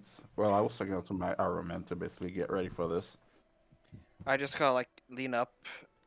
I pick up the log, and then I just dunk very loudly into the building, like basically just going, "Everyone, to stations." Yeah, Pi. Do I know how much he sent, or is just? With your perception, it looks like he sent out a grouping of around 10 to 11 hounds. Oh, fun! So 10 to 11 of them coming in this direction. It's just them. The others are just in the back, right? It's just those 10. You see the rest of the army just standing there waiting. Okay, so it looks like that's the first line. Prepared for it. Roll some checks for these guys to see if they fall in the pit or get stabbed by some spikes. Or what was Oh, yeah. the ice thing again? Difficult terrain. So it's just difficult terrain. Yeah, I cast it before they stepped on it, so they don't deal with the effect of it. They just, the damage that would come from it, they're just dealing with difficult movement terrain. Alright. That one. Okay, so as you're all preparing, you can as these creatures are getting closer, they kind of disappear from behind the wall of plant life. However, Chip, you can hear what sounds to be a creature whimpering and falling as you hear the sound of flesh meet spikes. Sounds like your pit trap got something. Ooh. This one is similarly running. However, you can not the sound of falling, but it sounds like it impaled itself upon the outer spikes, the spike wall. Ooh. A new setting up there would be nice. Yeah, I didn't realize how much stuff we had in this corner over here. That corner's Yeah. just stacked. That's the nope corner. As you can tell by how many are actually failing. Yeah. So 5 of these hounds you can just hear impale themselves upon these spikes, fall into the pit, just dead. Chip, roll me a perception check.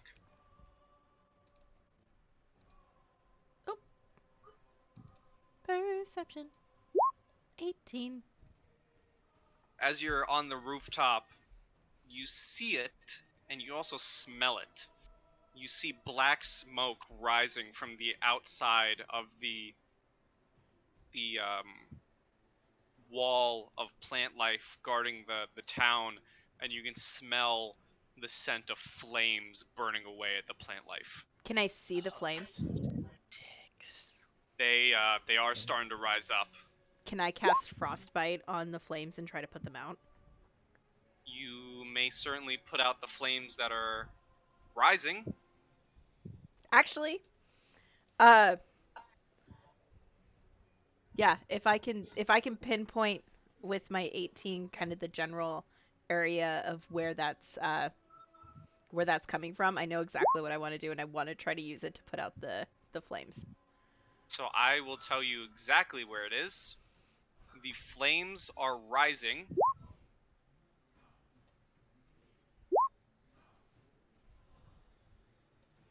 all across this edge. This entire edge is being engulfed in flame. Okay, perfect. I have a 120-foot range on this.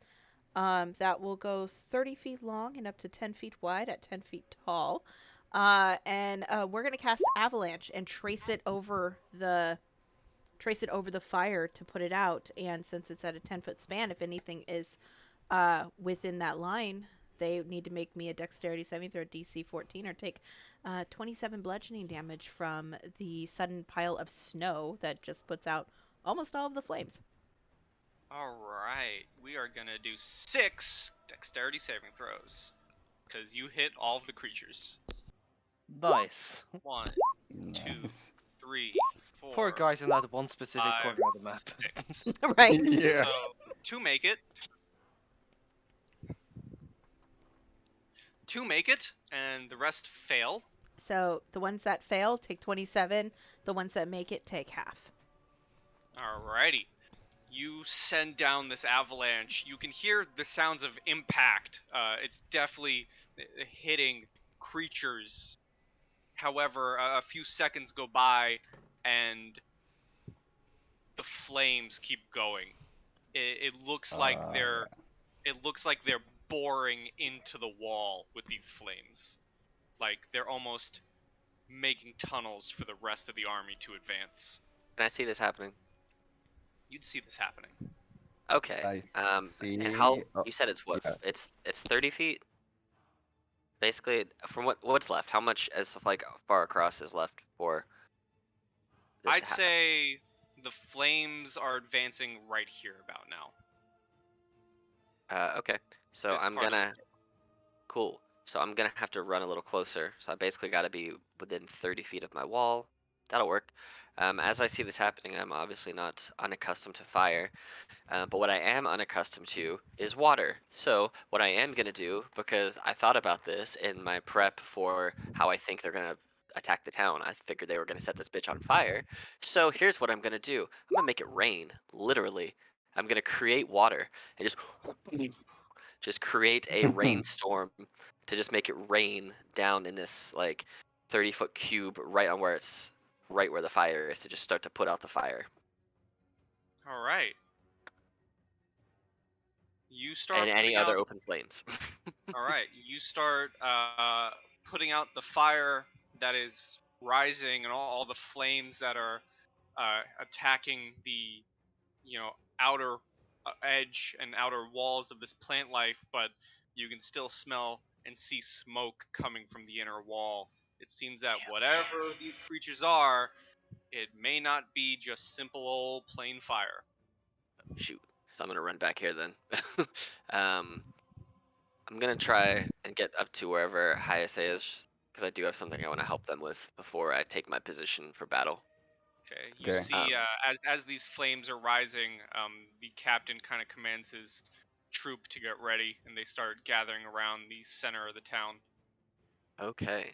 So what I am going to do is you're using a longbow now, correct? And I assume you have a quiver laying at your feet or hung over your back. Yeah. Just for the sake of Yeah. it, I'll say each of you can get one more action off before they breach the vine wall.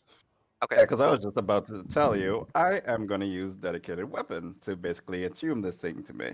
Great. Okay. Not And really attune. as I see you like filling your bow with ki, I grab your I actually grab your quiver, and it's almost like I set it on fire. But I'm gonna cast flame arrows. So it's a con spell for me, but you have 12 arrows that take an extra d6 fire damage whenever they hit. What is this spell, and how have I never known about it? And why is it a It's druid thing? It's It's yeah, called and it's flame level arrows. 3. Flame power. Yeah, Yeah. it's really super cool. cool. Yeah. It lasts for an hour. It's also a concentration spell, so that limits a lot of things I can do, But if you can shoot multiple arrows in a round and just keep popping those things off, you get extra d6 of fire damage until I have Dude. to drop that concentration or until something else happens. You have extra fire damage, so there you Dude, go. extra attack Alright, on monks. so This is gonna be you're fun. So you're yeah. giving Hayase flame arrows. Hayase, you're basically attuning to your bow. I'll give one more action to Chip and then an action to Jenna. I would like to hold. Um, Oh, and Abel. Why am I forgetting about you? I'm so sorry. Your skeletons have distracted me. It's chill. what they're coming in from this direction, right? They are boring through the walls. It looks like they're probably gonna breach through these areas. Okay. I would like to go last in this order. Now, knowing that. Okay. Abel, what would you like to do for prep before they breach? So the Alright. smartass in me is thinking to cast Water Walk and jump into the well. But I'm not gonna do that. That would be funny though. I'm gonna prepare Bane for the first 3 targets I see. Alrighty, you're preparing Bane. Jenna, what are you doing? First, You I'm see gonna all go. these soldiers running around you, getting prepared. You see everyone else prepping. I'm just gonna first go over to the well, dip the end of the log that I'm gonna hit them with into the water, and I'm gonna go over to in the middle of where the two are probably gonna breach, and prepare an action to just swing at whatever comes through. Alrighty. Chip, it's back to you. Okay, I want to drop fairy fire before she moves into the area, but essentially I want to drop it. It's got a 20-foot radius, so I'm going to drop it basically in the smack middle of this area, and it should hit everything that's coming in from this circle. Oh, God, we all shit. have the same thought Yeah. process because my next thing was Yeah. gonna be fairy fire that exact same freaking spot. I got Man, it. we play our Yeah. druids so similar. I Alright. got it. Hi, hold on. Hi, I almost forgot. Can I Yeah. prepare an attack at this hole right here? Because I'm just holding an attack right there. You're holding an attack to the first thing you see. Yes. Okay. So as you guys are prepping everything, as the fairy fire goes off, let me just put them on the map. As you see these hound-like creatures just breathing fire, blasting through the vines as they reach through the walls. Can I have a free action to yell something to Senkin? Sure. Senkin, your puppies! I Oh, don't that one's have mythic. dogs. Kill them. Aw. Kill them all. I'm staying up here with Hayase is what I'm doing. He's got a Yeah. flaming bow and arrow. And that is a 14 dex save for fairy fire. Yes. And well, while that's happening, everyone roll initiative. And you can roll initiative, and also you get your held actions off if you were doing them. So let me do these dex saves real quick. Bad time for me. 1, 2, 3. Wow. What? How? Jesus. 5, Wow. 6. So 3 of them fail, and Man, have fairy we all- fire on them. We all rolled real bad. Yes. Hi, Chip. Fairy fire, You're- fairy fire, and fairy fire. All right, Jenna, you were holding your action to smack. Smack. Okay, okay, so I'll smack the nearest one closest to me, and it would be a +7 to attack. So I'll just use the Wow Fist for that for now. You also have advantage That is true. on that one because it has fairy fire. Wow. That would be a 20. So a 10-foot big log. What damage do you think that would do? I'm going to just roll once for the group's 2. Fuck. I'd make it the damage of a warhammer. What's a warhammer? 1d. It's like a D8 or 7, something like that. 1d8 or Let's see. 1d10. Warhammer is a 1d8 bludgeoning, or if you do it two-handed, it's 10 because it's versatile. Okay, great. Yeah. So this big ass log is just D10. hmm Okay. It's the second Uh, highest die in the game. That is true. That is That's the true. same damage of as the halberd, so I might as well just roll that for damage. There you go. Yes. 10. 10 bonk. 10 bonk to the Warhound. Abel, your Bane. So yeah, Abel like slits the tip of his finger with his shovel and drops a single bit of blood into the well. As this begins to happen, strange symbols mark themselves on the three most closest and in line of sight of the hounds. Then, as a bonus action, his guards pull out short bows and start firing. On this one, I'm gonna focus fire because why not? Alrighty. Just a sec.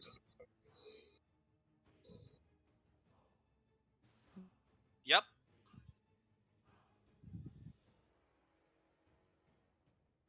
That'll be an 8 for damage. Alright. Hayase, your held action. Who you firing at? Okay. Oh, that was held action. I can't do that. I'll allow it. I'll allow Okay. it for the funsies. We have fun in war times. Yes. Okay. So this one was Bane. I'm pretty sure I saw the sigil on this one. Correct? The ones with the skull faces on their token are baned. The ones with the Okay. little floopiness are fairy fired. Okay. I guess I will up on this one. Oh, this one. This one looks like because it's closest to the guard. So I'm gonna hit this one right there. And give me a second. 24. Hits. Okay. And you get 1d6 fire damage on top of that. I was wondering why it didn't go in because I put it in, but you know. Okay, 1d4. Is it 1d4? 1d6. 1d6. Okay. Let me Damn. change that. So the arrow strikes in. This flaming arrow strikes into the hound, and the arrow pierces into its hide and starts burning across the skin. However, the flames seem to just fizzle out and do nothing. Okay. All right, that's fair. And that's your held action. Now it's the first group of hounds. I hate to interject, but I would actually need 3 charisma saving throws from the 3 hounds. DC 15. I You bet. Do you get Don't 2 shots for your bow? All right. I thought held action was just one shot. Nope. It's both. At 2? One of them Oh, makes okay, it. cool. So Mhm. this one in the back here is not banned. Okay, Okay. sorry, I didn't know. All right, 16. Does the 16 hit this one? That hits. Awesome. Oh, There's I the fire. up. Again, the fire doesn't seem to do anything, but your arrow itself does pierce. I'll take it. That's the that will be held the- actions. You have Chip, 10 what left. is your thingamajiggy? What's your dex? +2. +2. Theirs is a +1. Awesome. You go first, Chip. You see these hounds just breathing fire and breach through the vine wall. Awesome. Well, Chip is not someone who is a melee fighter or a fighter. So she's kind of panicking a little bit on the roof, and she sticks her hand out and she mutters something in Druidic to her. And as she closes her hand, she actually wraps her fingers around the hilt of an ice dagger. And I'm going to throw ice knife at this one. Ooh. For an 18 to hit. That hits. For this guy. So he takes 7 points of piercing damage, and then if this one is within 5... No, I don't think this one's in 5 feet. But this guy is. So both of these two need to make me a dexterity saving throw DC 14, or they will both receive 5 cold damage from the explosion of the ice knife.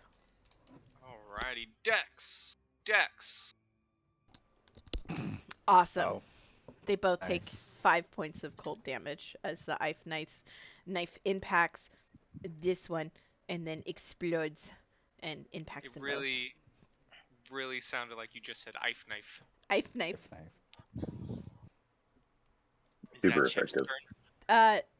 As a yes, actually, I'm gonna hold on to my bonus action stuff for now.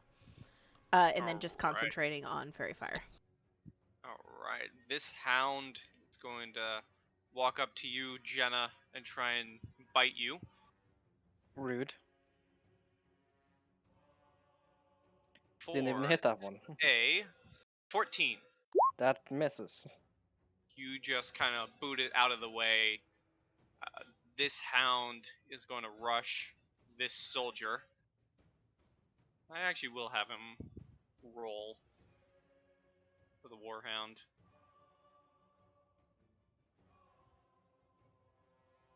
That does that hit the soldier? Let's find out. That actually misses. The soldier just bats him away with his shield. It is this one's turn. He's gonna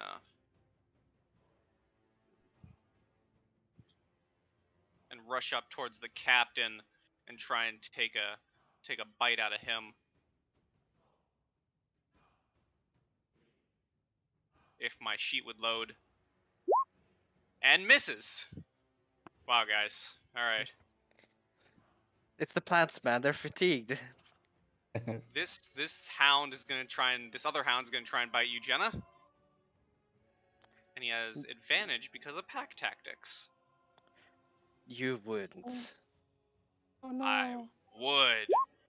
17 to hit. That hits. You take 7 piercing plus 5 fire damage Ooh. as it bites Feeling into your fantastic. foot and you feel your skin just charring. This one's going to Ow. 5, 10, 20. It doesn't even see this guard. It just rushes up towards your skelly boy. So the guard, I know what I said about the guards. I lied because it's fun to do this. This guard is going to take a spear attack, opportunity attack, and that hits. Wow, guard. Yeah, good guard. And this hound is going to try and take a bite out of your skellyman, Abel. As the guard slams his spear into the side of this creature. This is going to be a bite at the skellyman for an 18.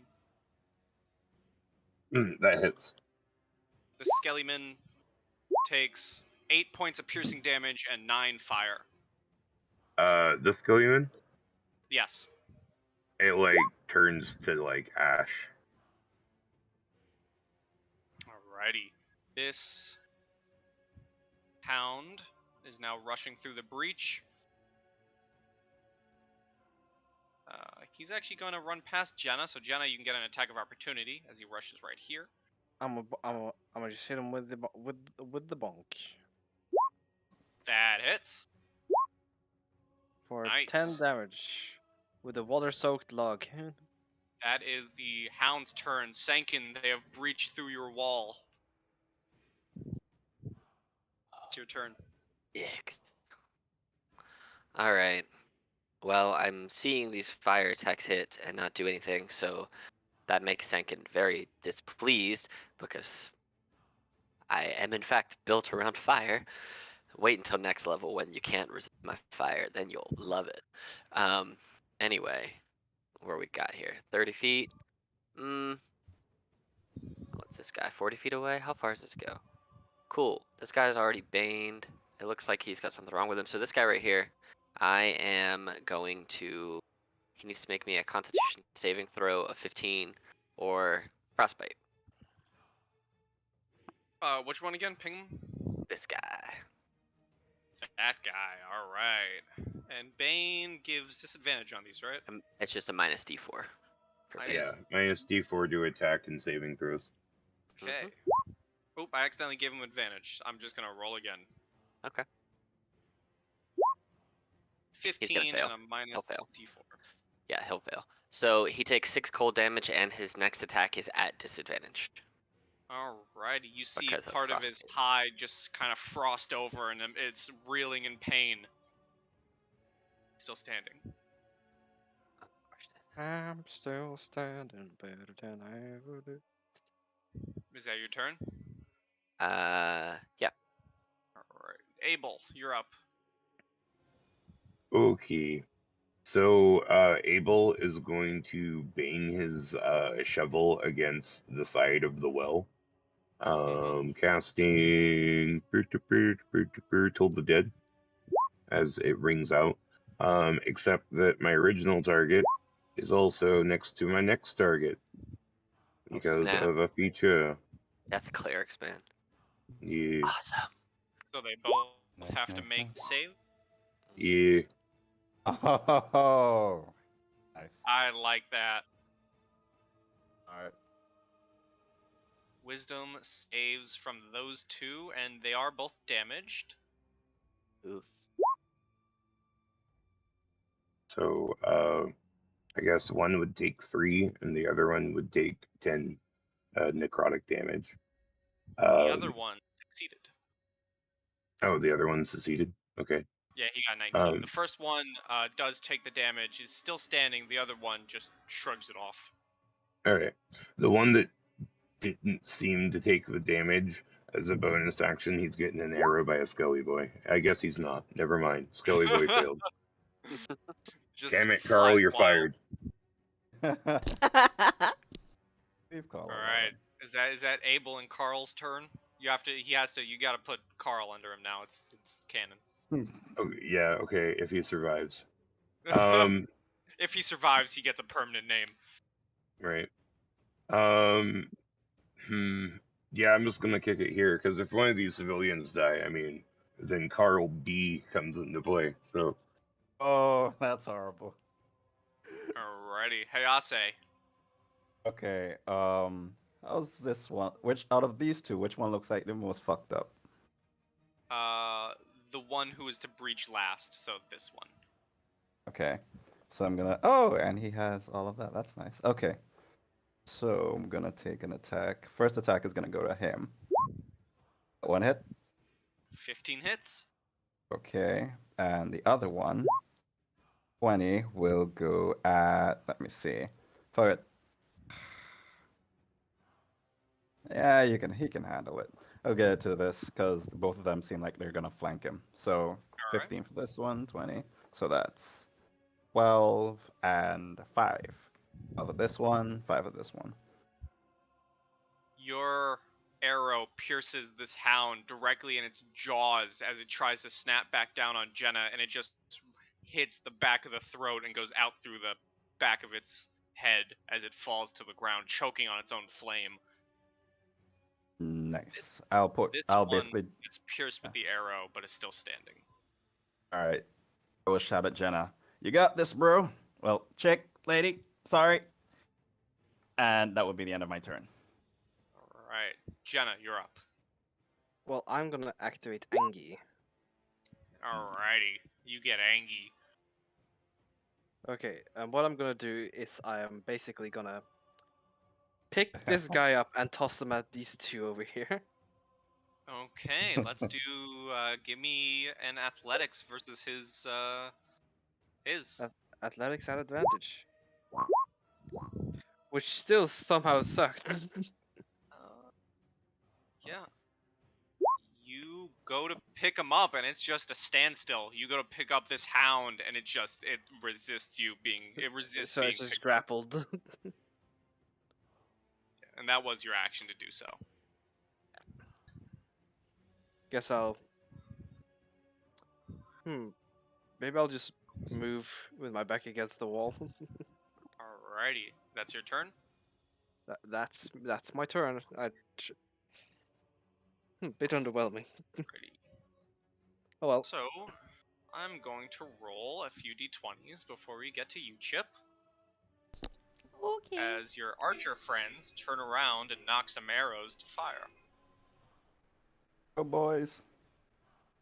Go Archer boys. Come on, boys.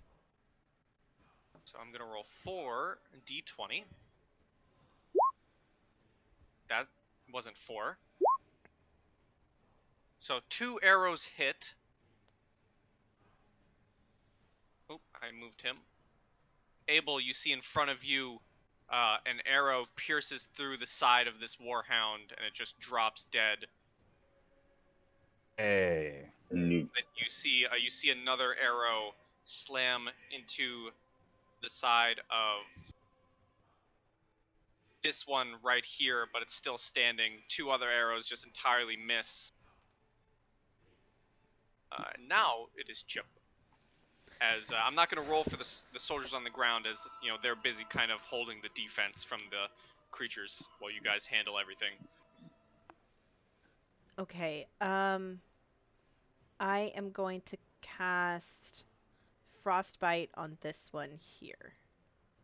Alrighty. So that is a DC 14 Constitution saving throw, please.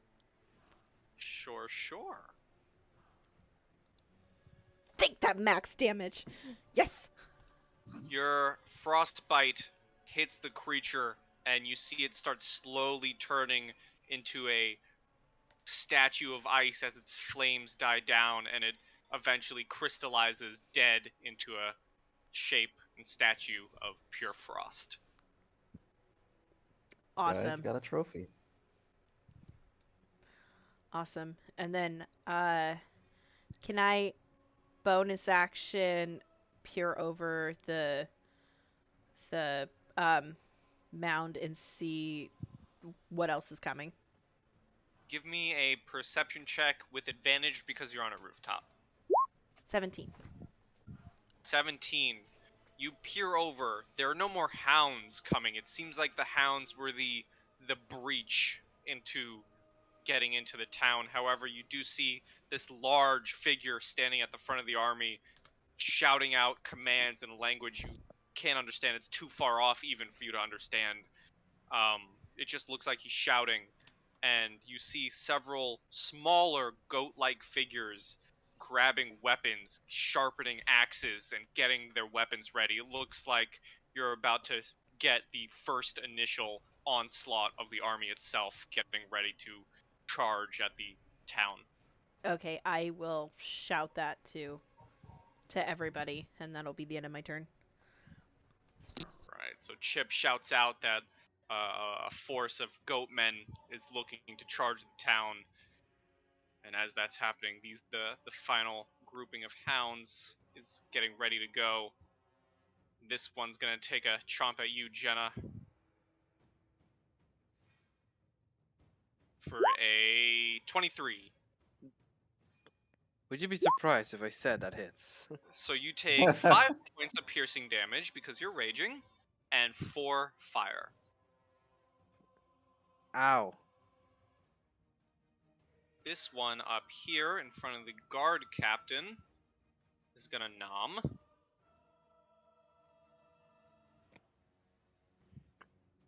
Oh, that hits.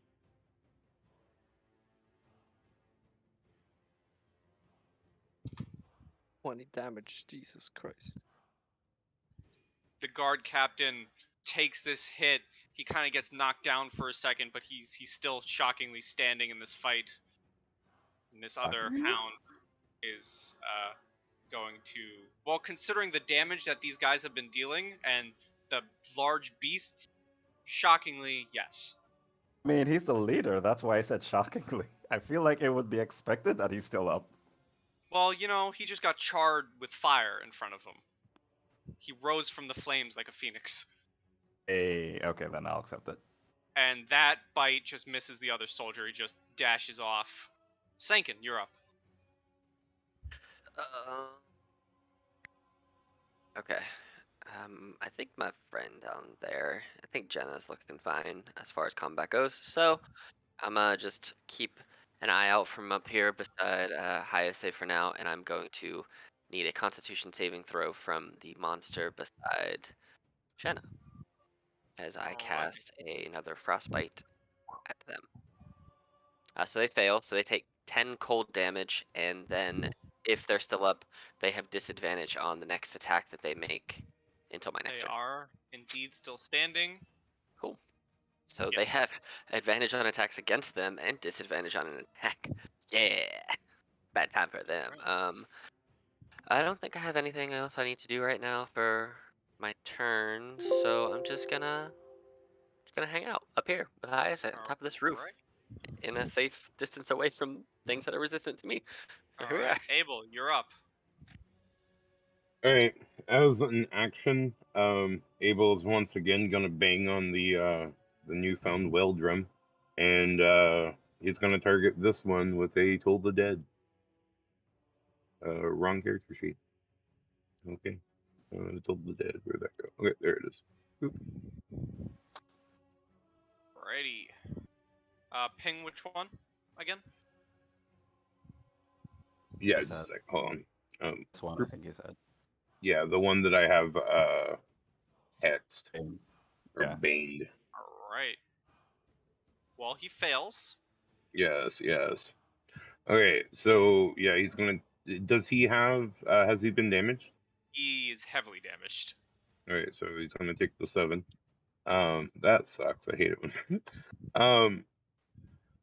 So yeah, the 7 from that, and then as a bonus action, I'm shooting this boy with the skelly bow. Alright. As soon as I can find that. Carl, Wow. man. Mike really. Carl. Yeah, You're not Carl's you're getting not gonna tired. earn that name, man. You're not gonna be named Carl after this. Alright, that's your turn?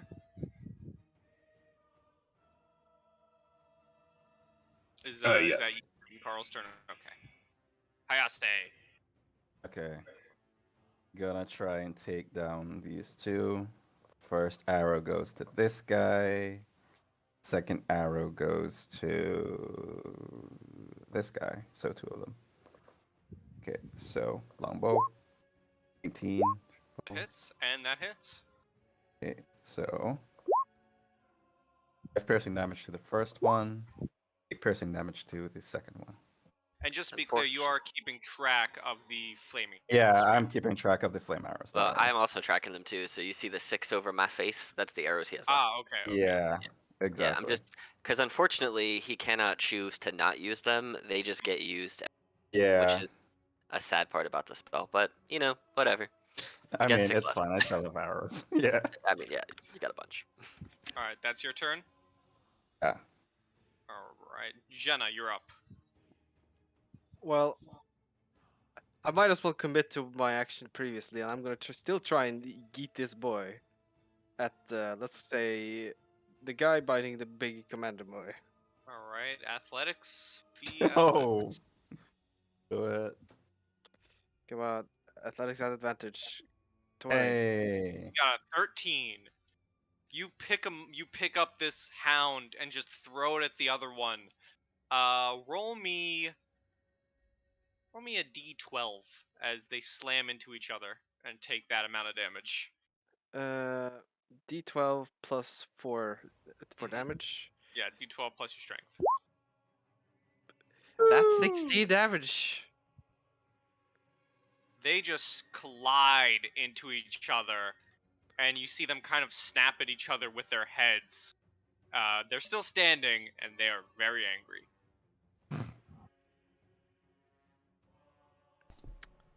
Oh shit. Anything else you'd like to do? You want to move? Stay where you are? I'm gonna squeeze into this gap here so that only one of them can attack me. Alright, so Remember you're that's walking. that Let me paint where the tunnels were made. So the tunnels were made here and here. So there are currently Okay. 2 tunnels in those areas that were. Well, that's I'm gonna where the open hatch this door broke out then of. and make sure that I can only be attacked by one of them. Alright, so you're in the doorway. Yeah. the Alright, door. Chip, before we get to you, I'm gonna roll some d20s for the men on the ground now as they move in for some attacks. At advantage. They're feeling themselves. Let me put him They're right feeling Middle of the lucky. battle. That's gross. Not the Shut up. appropriate time for that. I'm gonna We roll were for the fighting. captain first. The captain hits. Roll again. They all have advantage because those people are fairy fired. Yes. Yeah. Right. The captain Captain. hits still. Do it. The captain gets a nice slash It across hits gooder. that hound. We're gonna do this guy up here, because that hound does not have fairy fire. He misses. The hound just jumps backward. And then the two others will roll 4. You guys see this soldier just completely slice the head off this disoriented hound. And the other one in front of the captain, the other soldier, unfortunately swings his blade, but the hound just kind of bites it and throws it to the side. And now it's Chip's turn. Okay. We're gonna do another frostbite, and yeah, I can reach, so it's gonna go to this one here. All right, and that is a con. Yes. Alrighty, he is baned, so he has a minus D4. Doesn't matter. Awesome. He takes 7 points of cold damage and has disadvantage on the next weapon attack roll before the end of its next turn. Well, here's the fun thing. You've made another statue. Ooh! Hey. I'm decorating the town! You just hear from the rooftop. Oh, did the archers get shots, Pi? I'm alternating between got it. ground and rooftop. Yeah, I Cool. guess they're just loading at this point. I feel like that's a fair way to do things to not bog up everything. Yeah, I yeah, for understand what you're going with.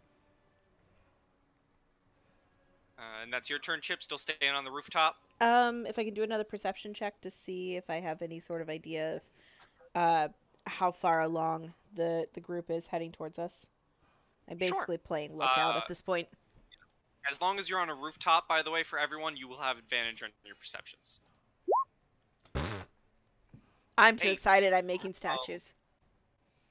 You're too excited. You're making statues. However, I will say, even with your 8, interestingly enough, it doesn't look like the force is advancing yet.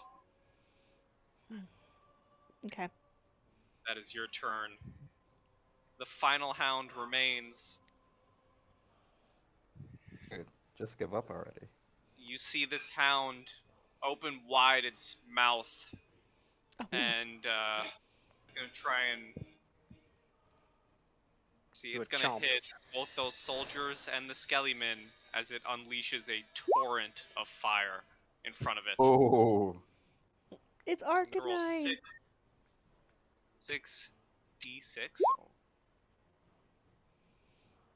24 damage, and the boys have to make saves, which I will actually now go to their sheet for. Let's see, so that's 1, 2. The Skellyman needs to make a save as well, by the way. Carl needs to make a save. Both of the captain guard and the guard save it, interestingly enough. Good on them.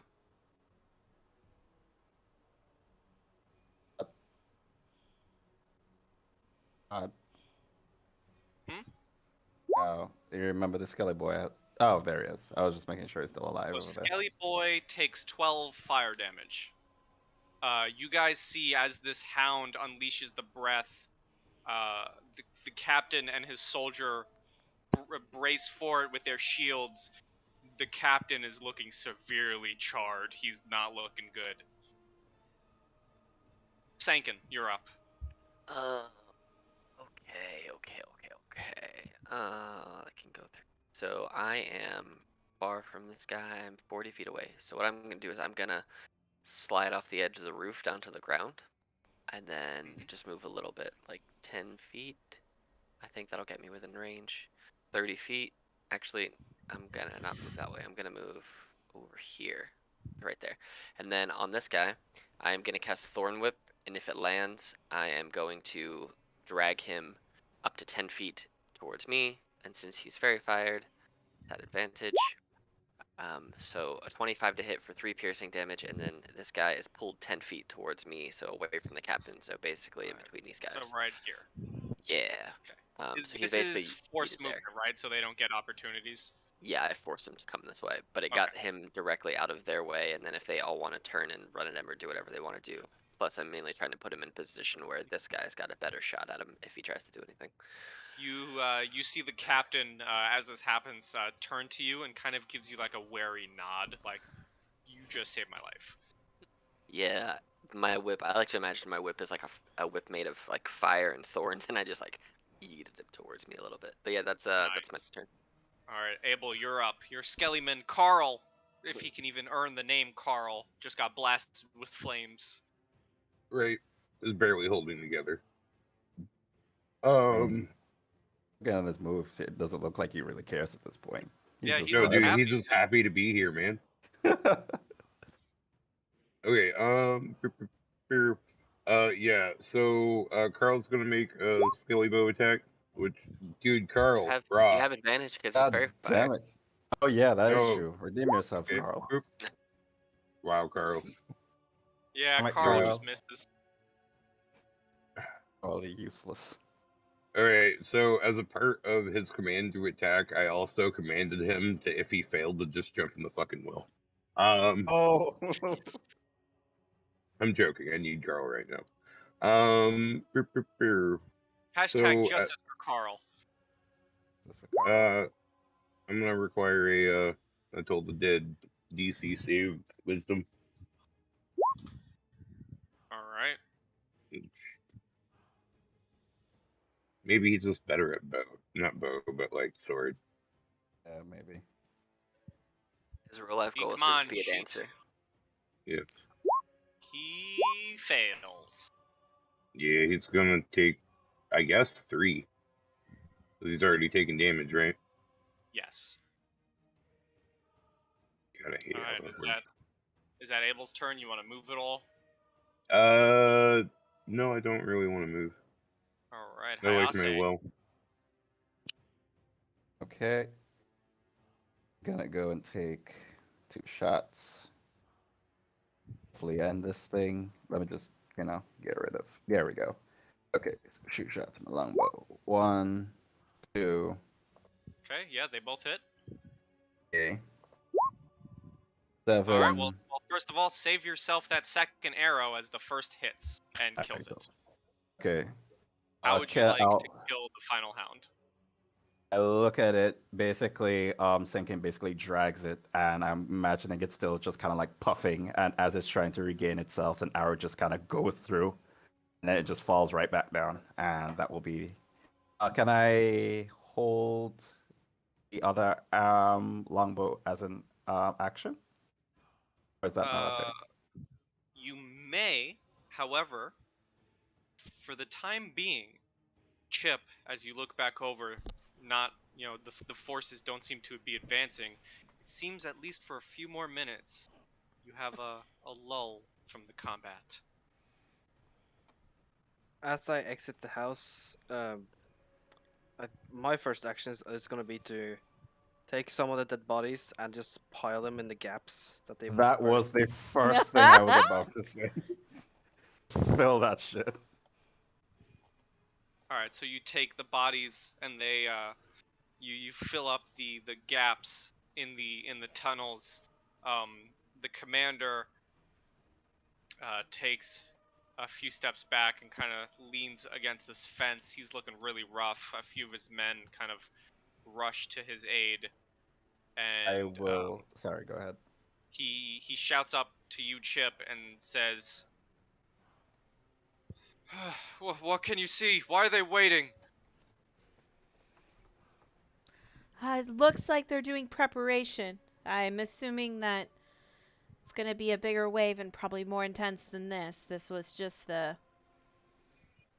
pun intended, but this is the tip of the iceberg. Oh, I will shout down to the captain and his men, and I will basically be like, if you're gonna do anything, heal now and get some rest. Right? If you don't, you're just gonna end up being cannon fodder. Alright? Take yourselves off. Anyone who's hurt, just kind of fall back and try to take some heals while you're at it. All of those who are still mentally and physically sound, get ready, because this is just the entree. And Belle will Hayase is giggle. a woman, right? What? Hayase is a woman, Hayase yes. is female, yeah. The Yes, captain kind of shouts out to his injured men and says, "You heard the woman. Use what you have." And you see him take out a potion and chugs it, and he heals back up as does his injured soldier, and he kind of stands back up as his wounds start to reform Okay. and close. Then All right. So the next thing we should probably figure out is the hole filled? I'm guessing not because I know we packed like the dogs inside there, but I'm pretty sure It's it's not like. it's not like a barricade. They may be corpses, but from what Sankin and Chip have seen together, these things look bulky and strong. It looks like they're probably gonna slam through it. Okay. Would it still be difficult terrain if they still try to pull through it? Them breaking through it, yes, but now that they have tunnels, the vine wall is no longer difficult. Okay. And there are no like fallen trees or anything. My best bet would have just been to like drag them there and just kind of like, help the block a bit. I'll Quick say, question. yeah. What's the rule for drinking healing potions? Is it like action full heals, or is it like just the 2d4 plus 2? I do the rolls. It's also bonus action if you want to use one in combat. I think you could Okay. just drink one free now if you can. Yeah, Can you? you're not in combat. Yeah. Well, Stu's last 9 health. I will give all of you 2 actions to take right now before the second wave comes. Dude, I'm pretty much fine. I'm good. Okay, so Hayase is good. Jenna, you drinking a potion, anything else, and you piled up the dogs, so we'll consider those your 2 Yeah. actions. Yeah. Chip. Can That's you the come only back thing to I me? Yeah. All right, Sankin. So for one of my actions, I don't know how effective they're going to be because the first round was resistant to fire, but Fred does give me the ability to heal for more if Fred is out. So I'm going to use one of my 2 actions. I'm going to bring out Fred. And basically, I'm just going to have him float up here. Well, first he's going to appear over here so he doesn't set anyone on fire, and then he's going to float up and hang out by Chip. And then I'm going to move down here for my second action. And okay, this has a range of, it's just myself. Okay, so basically I'm going to stand right where I am. I'm going to drop the concentration on the arrows, so you no longer have the fire arrows. Okay. And what I'm going to do is I'm going to stand like in front of this well. And you just see that I start whipping up this hot breeze, and I basically blast this gust of wind from my body, and I'm going to cast the gust of wind spell down this tunnel right here. So basically down this tunnel right here is gust of wind. So this goes from me for 60 feet, and this is what it does. So basically it's trying to stop them from getting through the tunnel. They have to make a strength save every time. It's 10 feet wide, so it should fill this whole tunnel. So I gotta ask, does it push things away from it? Like, there are corpses piled up. Does it push the corpses down the tunnel? It does not. It just stops things from moving forward. Okay. So, well, it has to pass a strength save or be pushed 15 feet away. So if it cannot roll to make a save, then that's at your discretion. But anything that has the ability to make a save has to make a save, or it gets pushed 15 feet backwards. And if it Alright. passes the save, it's just half its movement, like 2 feet for every 1 foot. So basically, I'm just going to have it right now push from me going this way, and I'm going to look at Jenna and everyone around me like, don't go through this tunnel, because as soon as you cross my path, you will get pushed unless you make a save. So if you want to go fast, just fail the save and get pushed 15 feet, but, otherwise don't. So I'm just going to stand basically in front of this well, yeah, right here, as this wind just blasts from me. Also, I'm gonna move this archer right here, because he was in the wall. I gotta put the HP on Fred. He has 40 HP. Cool. So that's what you're focusing on. Yeah, I used one of my actions to bring Fred out because it's an action to do it, and I used my other one to cast. Alright, Abel, what are you up to?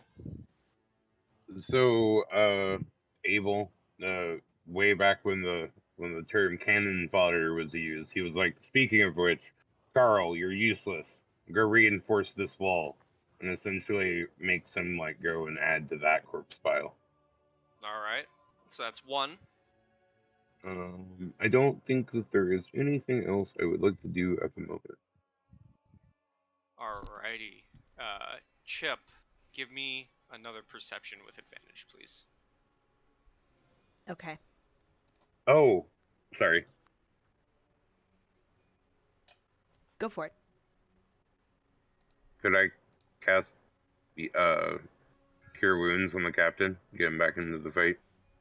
He chugged a potion. He's Oh, looking he fine. did. Okay, never mind.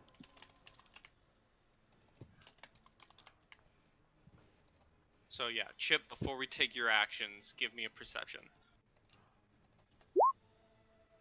14.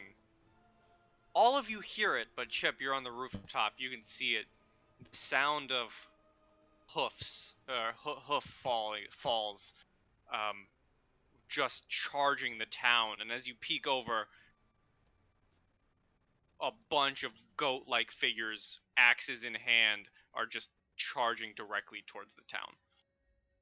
And you can now take your 2 actions as they're getting closer. Okay. I am going to call out Cookie once again, who has a 60-foot radius on her, which I will turn on. Beep, beep, beep, beep, beep, beep, beep, beep, beep, beep, beep, beep, beep, beep. Doot. Basically, the circle Sankin made. The outside circle Sankin made. Here, Holy crap. I'll give it for everyone. And we have modified this map so much. They will hover. They Yeah. will hover. Cookie will hover over the well. Oh, I forgot to ask. Are your difficult terrains? Those aren't concentrations, right? No, they're just permanently there until somebody goes and fixes it.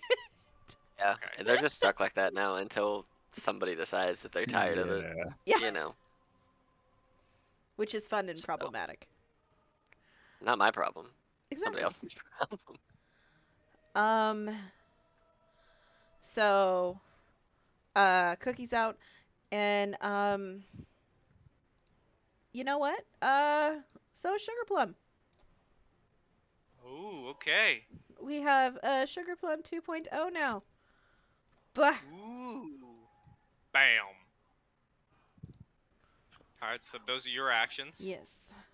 As you hear the sounds of the Bray herd getting closer and closer, and you hear them just rushing in. I'm going to have 4 of them do the save against your gust of wind. It is a strength save of 15, Strength save of 15. and if They they take- pass it, it's still twice their movement to make any progress. 1, 2, 3, 4. So the first 2 get pushed back 15 feet, and the other 2 are very slow. And this is every So- turn they make these saves, not just one time. Yeah, so I'm gonna put them on the map for the Okay. sake of knowing where they are. I have my token in the way, or my sheet in the way, so these 2 are about right here. Are they large creatures? They are not. And the other 2 get pushed into this difficult terrain in the spikes.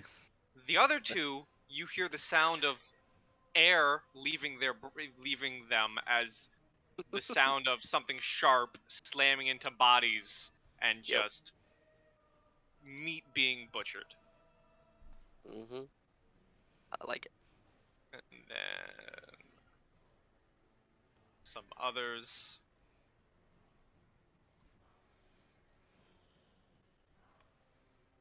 And then I'm gonna roll some fun stuff here in a second.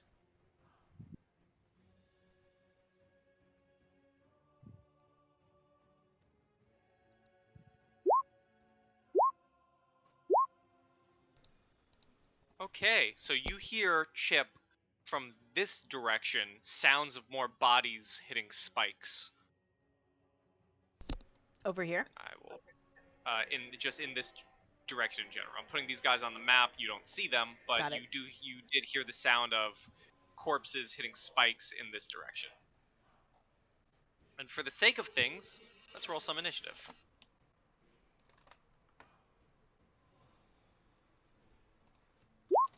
Will Jan have a good initiative?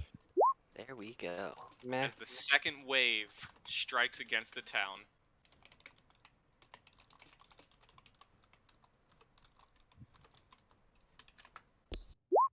gonna roll individually for these guys. Okay. Oh, many things. Come Do on. Do you want Sugar Plum to go at the end of my turn, like we have traditionally done I with her? believe that's how we've been doing it, yes. Okay. Woo, Chip's on fire today. But you're ice. That's Sankin's thing. Literally, or No, she is hot ice right now. Because if you have never touched ice and it hasn't burned you before, you're very lucky because that shit hurts. Yeah, it does. Especially if you stay out in the cold for too long, you burn. Yep.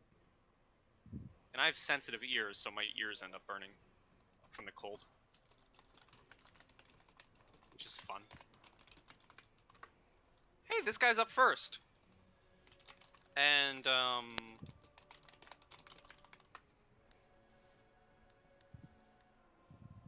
let's see here. It's 20 per square, right, to get through? It's 4 times normal, so it's 20 per square. Yeah. So instead of it being like, it would be like if it's 3 squares, instead of it being 15 feet, it would be 60 feet. Alright, so he's gonna dash and end up here. Not much movement. Sankin, you're up. Okay, so I see these guys, and I know that these guys are here too. Can I see them? You can hear the sounds. You can't see them past the corpse pile, but you can hear them rushing through. Okay, so for some reason I can't control. Here's what I'm gonna do.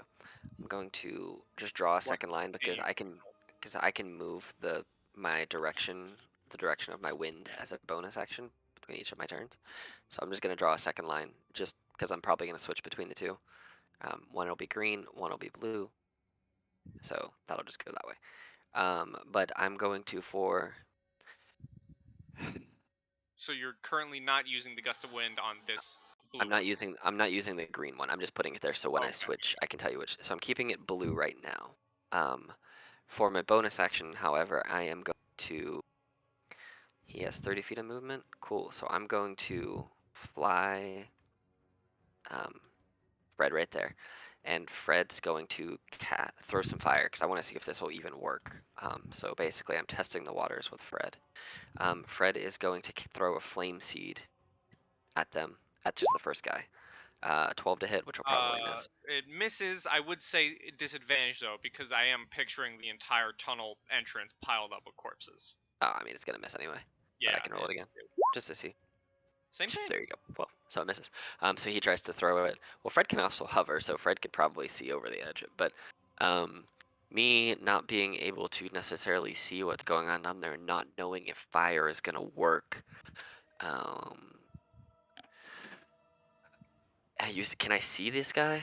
Or is it out of, like, can I not see him through the corpses? You know something's there, but yeah, the corpses are taking up the entrance. Okay, so... Well then, I am going to, at disadvantage, throw a produce flame. I'm just gonna like baseball huck it over, and because my other ones I have to be able to see what I'm throwing at. As produce flame, it's an attack spell, so I can just like launch it and hope it hits something. So I'm gonna throw a produce flame from me at disadvantage at that first guy and see if I can hit him and see if it does anything. No, I missed. It just slams into the corpses and does nothing. I throw it into my own wind and it just disperses into the Yeah. corpses. Doesn't work. But I'm going to keep the wind going. So on their turn, they'll have to again make the save, or their movement is halved if they pass. If they fail, they get pushed back 15 feet. you whiffed it. You whiffed Alrighty. it like the wind. Yes, I did. My gust is Chip, too strong. You're up. Okay, so Chip is going to. Yeah, with your knowledge, Chip, and what you heard, it sounds like they're attempting, with this force, the second wave, it sounds like they're attempting to flank the city, or the town. Okay. Let's see.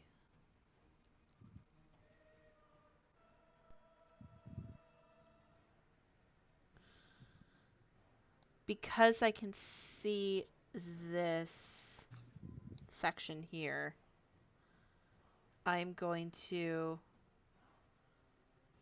drop another ice knife and I'm gonna throw it at this one at level 1. All right. 14. I've been picturing it as a giant wall, not a domed over thing, right? What, the circular thing? Is it actually just a straight up like straight standing wall, or is it like a doming over the outer edge of It's the basically like, so imagine like a giant like maze, like a thorn maze, like a hedge maze. It's like that. It's just basically like I've taken it's basically thorns and vines that grow vertically, and they've grown like 8 to 10 feet in the air, and they're Oh, just okay. like a So you brush. can Yeah. see in there. It's not like a domed over thing where they're in the No, inside. it's just, yeah, Okay, because you that's can how I've move been through it, picturing so it. you can see. It just is really hard to push through it. Okay, that's how I've been picturing it. That is on me. Yeah. All right. So you are ice knifing which one again? Sorry. This one here. Alrighty. And that is a Dex save. 14. That matches. So it's a spell, so he takes half damage of the 3, so 1. And then everybody there needs to make another dexterity saving throw, DC 14 for 3 cold damage as it shatters. Oh, wait, no. Does it take no, the ice knife itself was the hit, right? And then the cold damage is the save. Yes. Sorry. Okay, so the piercing damage misses. Okay. The explosion is for those 3. Yep, so I need 2 more saves. How dare you roll another 14? Well, at least one fails. So one takes all 3 and the other one takes 1. Okay. The one in the front takes the brunt of 3. Alrighty. Awesome. And then Sugar Plum is going to dash in 5, 10, 15. It's going to get right up in this one's grill. If you're doing that with Sugar Plum, you would be pushing past the corpses and leaving an opening through the tunnel. Then Sugar Plum would also have to make. No, Sugar Plum, never mind. He's not in that one. Never mind, ignore me. then bonus action face step. There you go. And then landing in, we're going to put right behind Sugar Plum, Trixie, and it is going to turn this square right behind them into magical darkness. Okay. So basically making that area into magical darkness, and is going to take their attack against this one in front of them. Oh, Sugar Plum's been a Fae spirit, a summoned Fae? Yep. This entire time? Got an upgrade. Oh my god. And then so 13 That to hit. misses. Sorry, 12 to hit. Blech, 11. I can't count today. Numbers. Numbers are hard. What do they in mean, D&D. Mason? Exactly. Yeah, 11 misses. Bummer. And then that is the end of my turn. Alrighty.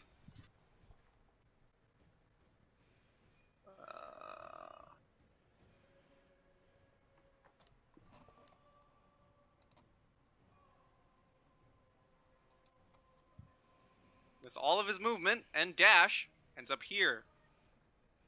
This one is gonna swing at Sugar Plum 2.0 Rude.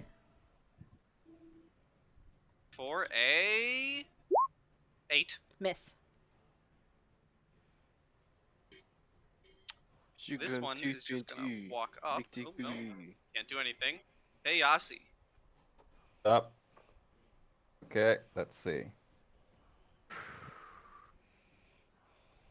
I've been distracted. Let's see. So this one, this one, this one.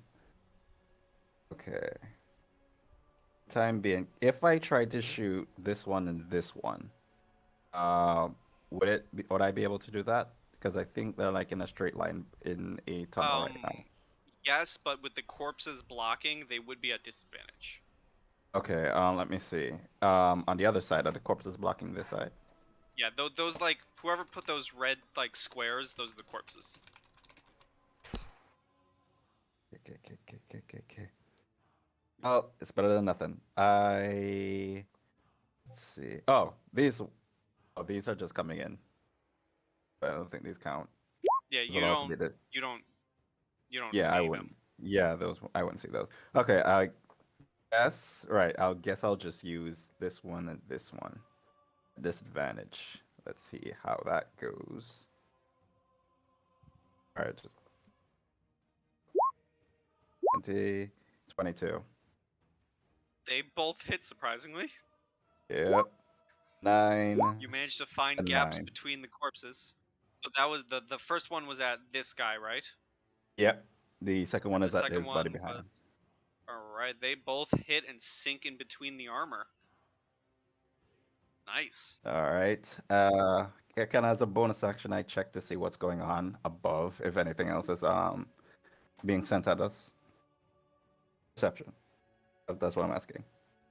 Yeah, I'll allow it. And you're on a roof, so you have advantage. Nice. 24. 24. It's a little hard to see over, but you can definitely spot what looks to be one of the creatures here. I'll say you see this guy, but you don't see his buddy. And as you're looking around, far off in the distance across the hill, it seems like the third wave is already approaching. You see what looks to be a large figure with two horns at the top of its head, just towering over the entire army with a large club slowly lumbering towards the town. Are all of the A so single entity, but still. okay. I was wondering, the army, is it just made out of these type of guys, or is it like variations, like different? It is made up of the same looking creatures. Some have better armor than the others, some have better weapons, but for the most part, it looks like to be the same goat-like creatures that you are currently encountering. Okay. All right. That's all I want to know. I will inform the party. This large. Sorry to cut you off, but I want to give you more information. This large lumbering creature seems to be the first true like variation that is heading your way. Okay. And if I remember correctly, you said he was holding like a stone axe, right? That looked to be the leader of the group. This is a different creature entirely. Okay. What can I tell about this creature? Is it holding any like weapon or anything? This creature is holding a large club, and it towers over the battlefield. A good maybe. It's a huge creature, standing maybe 20 feet high. Okay. Okay. No.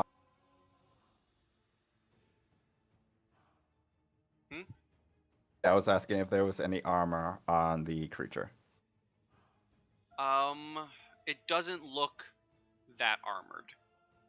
It Okay. looks like it's wearing like leather scraps, but it doesn't seem to be really acting as armor. Okay, that's all right. Saying all of that, I will inform the party of all that's going on. Third wave coming. Giant big guy, about 20 feet tall, has leather armor, a leather-looking armor, has a club as well, and they all seem to be, looking like these guys, but with like different weapons, armors, and so on and so forth. So get prepared for that. As you shout that out, the captain looks up at you and says, and shouts back, kind of, taking his breaths. That would be the giant we spoke about. Yeah, I kind of figured at this point. Alright, so this guy needs to make a strength save against your gust again, right? Because it's the start of his turn? It's a strength of 15. Alright. I think. Let me double check. Yeah, 15. So he is not pushed, but it also takes him. His movement is halved while he's in. Basically, it's 2 feet for every 1 feet. Alright. So well, it's he's trying to push against it. It's 10 feet wide too. It's not just 5 feet. So. And he's gonna make a strength check to push out the corpses to get through. Is that at disadvantage because my gust is pushing against him? Yeah, I'll allow it. Cool. 15. That's my spell save, so I'd say that probably would. He breaches through, but I'll say Yeah. he gets right here. Yeah, because I technically don't my know. thing, it is 10 feet wide, so like this would be like enough. Actually, I can just draw another line so you can actually I see don't how know big it is. who drew the red squares, but if you could remove those because I can't, that would be lovely. I did. This tunnel's now clear. Okay, except for my wind. Yeah. Yeah, but my wind is 10 feet wide, so there's This that. Beastman's gonna walk up next to I wonder if I Sugar can just Plum do this. 2.0 and try and take a swing.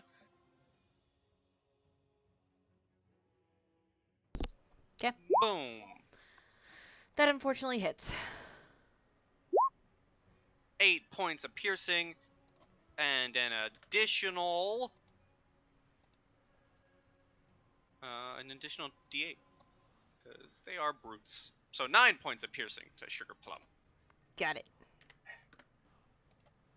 Jenna, you are up. You see one of these goat-like creatures breach through the corpses that you previously piled up, and around you, you see the soldiers like kind of take up their shields and get ready to fight. Are you going to join them in this fight? Well, I'm a bit worried about the guys flanking us. So I think I'll take up that front. You, unless Hayase said that she saw them flanking, you would not know that they are there. Chip Yeah, I knows don't they're know. there, and Hayase knows one is over there, but I don't know if they relayed that information. Oh, if I don't know that, I'll go down to the other guys. Yeah, I'll be fair, and I said I wouldn't have really, told them that. So I'll just be fair and say, Okay. I didn't. Well, Yeah. first, it's big time. All right. I'm So now you considered a are large creature. big. Very big, yes. I just put the 10 there for how many turns I have left. So I don't forget. As you bulk up and grow larger, the captain kind of gets a smile on his face, and all of his soldiers, including himself, kind of give a little cheer as they all shout, "We have a giant on our side!" And then I'll, I'm feeling a bit mischievous today, so I'm gonna go over here and attempt to pick this guy up, only to throw him back down the wind. All right. Strength v strength. Athletics. Yes. He got a 5. I think I win that one. So you throw him back down the wind, and I'll say it's enough force that he impales upon the spikes and dies instantly. He just struggles so much to get past this wall and up the wind, just to get yeeted down. Finally, I breached it. Oh, why, hello there. General Kenobi. That's my turn. All right, Abel, you're up. Okay. So with my incredibly good perception, am I able to like see these people, or at least Yeah. make out some of them? Okay. You can make out past the corpses. Okay. So as an action, I'm going to bang my gong once again. And we know where that's going. I'm gonna need the 2 right here in front of Sugar Plum Fairy 2.0 to give me some wisdom saves. Alrighty. Wisdom. Second roll. So the Ah, first one does actually take the 11 because he was missing health. The second Nice. one takes the 6 because he was fresh. Lovely. I will then move to here for Meow. And as a bonus action, I will wipe the blood from my hands onto my shovel, activating crazy ritual magic, and a second here. Yes. Okay, as a third level spell, I will cast. Hold on, it's lost, and there it is. Spiritual shovel. Alright, place it on the board. Nice. Okay, give me just a moment here. I never go far without it. Leave home without it. There it Where's is. it? All right. So, and then it's going to be attacking this one. Alright. Just for funsies for all of us, I'm gonna make it bigger so we can all see it in its glory. Okay. Does 20 a 20 hit? All right. Since this, I'm gonna have to like modify it real quick because of, well, whatever. I'll just roll this and then another 1d8. Oh no, it's gonna do it. Never mind. Haha, I excellent. didn't know that Steve Buscemi only used her shoveling. So that will be 10 force damage You just from smack this the beastman spectral upside shovel. the head, and he's gonna have a headache in the morning if he lives through this. This is my turn. Alright, this guy has to make a strength save against the Wind. Y'all really throwing out all the anti-get in here stuff. I told you, druids know how to make stuff happen, and it fails, so it 8. goes back 15 feet. He gets pushed into the corpse of his buddy, which Yeet. softens his blow. Well, he's stuck back there now, and now if he can still move, but it's 2 feet per movement. So, you know. He can try, but he's not getting to me this turn. I'll say he gets, like, right back where he started, essentially. I mean, that's fair, because it's gonna, if 30 feet would just be getting back to your starting point, because it's twice your movement to do it, so yeah, stay there. Alright. It is at this point this beastman breaches the wall and is going to run up at this guard and take a slash at him. Why weren't we warned about this? I did Which once. hits. Alright. Deals another. Okay.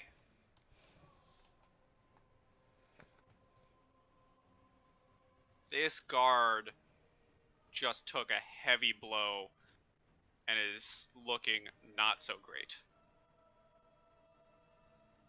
And that is his turn.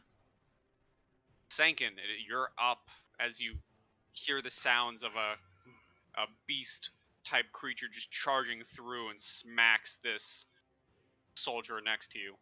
Okay, so I have my big giant friend in front of me, and there's only one guy that I know of that has tried to breach where I am. So what I'm going to do is I'm going to use my bonus action, and I'm going to move my gust of wind through here. Man, I don't know why this isn't working. Through there. Yeah, And these lines are stupid. yeah, it's a 60. It's 10 foot wide. So unfortunately, that means I'm also going to catch Carl and your summon, unfortunately. But it could effectively throw these 3 guys out. So, um, so yeah, we got that. So that's 10 feet wide and going that way. That's my bonus action to move it over there. And then my action. There's this dude right here. So I don't know if fire is going to work on these guys. So this dude right here, I'm just gonna throw a produce flame at him because I need to know if I can actually affect these guys without burning high magic. So, 26. Hold on a second. This freaking line is being stupid. Here, just delete it. I can't even delete it. I can't click on it. It lets me move it, but it doesn't let me do anything else. All right. I was able to get it somehow. That's Yeah, you're- so hit this guy for 8 fire damage if it hits, if it does anything. Your fire note, seems to go. Cool. If you- So Sorry. If you're able to like select it to move, if you just hit backspace while you're selected on it, it'll delete it. yeah, there you go. But yeah, this one needs to stay there because that's the one I'm using right now. So it's 10 feet. So it's basically 2 squares. I just didn't want to draw 2 squares wide worth of lines because that would cover everyone, like, unfortunately. But it's going to cover this whole tunnel. So, All right. like, it basically looks like this. it's gonna go past there, but it's basically filling that whole corridor plus some, Alright. because it's That gonna your go. turn? Yeah, Is it's gonna that go past there. wind? Yeah, it's wind. It's wind. Yeah, that's my Alright. turn. I'm just gonna stay. I turned my wind to that way. Before you go, Chip, all of these archers are just gonna focus fire at this one guy. Fuck that guy. You're Or- you're Bob. Can I use my reaction because Cookie is up to give advantage to the one that rolled a 2? Sure. He hits. So Yay. 2 of them hit, 2 of them miss. So this beastman just got riddled with 2 arrows right in his chest, and he's immediately coughing up blood as 2 other arrows just slam into the ground next to him. And now it is your turn, Chip. Okay. I am going to, with my movement, go 5, 10, get to this corner here, look down-ish and see this one, and cast Frostbite on that one. Alrighty. Con save. Awesome. Please take That's 8 points that of one. cold damage, and then the next time that it gets out, it has disadvantage on its first attack roll. Alrighty. Also, I believe when we get to Sugar Plum, they need to make a strength save. Yeah, they do. Yes. So does Carl. I could yeet Carl. Just throw Carl. Okay. Sugar Plum. So I will allow Carl to purposely like fail his like thing to be useful in doing some kind of damage to something as it swings. Yes. Oh no. Strength save Strength of 15. for Sugar Plum. Yeah, for Sugar. Oh no. Sugar Plum gets forced 15 feet, but it's no attack of opportunity because it's forced movement. So. Eh. And if Sugar Plum wants to move back, it's half their movement basically. Okay. Well, Sugar Plum is not too happy, and you see like her gaze like turns to you, and her eyes kind of narrow, like she's not happy with you right now. I said I'm sorry. My voice carries in the wind. you, Sorry. you think Carl you gives hear? you the What does Carl do? I was gonna say Carl gives the like looks back, gives the thumbs up, and then yeets himself The into the wind. Terminator thumbs up. Perfect. So as Sugar Plum's bonus action, she's going to face step for 30 Nice. feet to get to, looks like right about there, and just give Shu Sankin a dirty look. Like, rude. And then with this one, because she's mad now, she's going to go fuming. And then Ooh. take off here and can get within 5 feet of this guy. And now because she's mad because she got pushed when she was like, I had stuff I needed to do and you're rude, she's going to take an advantage attack against this guy here. Oh, I need to turn on my toggle. There we go. Because I prefer the toggle. Hi, Num. That hits. Oh, it didn't roll damage. Weird. Let's go. That didn't work. Sugar Plum 2.0 broken. There we go. There you go. 10 points of piercing damage and 1 point of force damage. As Sugar Plum tears out his throat and he dies. With him still in her jaw, she looks at Sankin and then just gives like a tiny nod and then drops him to the ground like, okay, I've got out my anger. I forgive you. Bleh. Good. Alright. And that's your turn? That is the end of Chip's turn. Yes. Alright. At this point, everyone, please give me perception checks. Well, they're all advantage, right? Because we're in your big bubble. Yep, everybody's perception checks are at advantage because of Cookie floating in the air. There we go.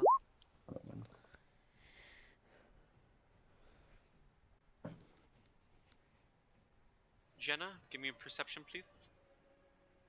Let's see here. I thought I rolled it. At Okay. advantage. 12. So it's not hard to miss. All of you hear it coming from this direction.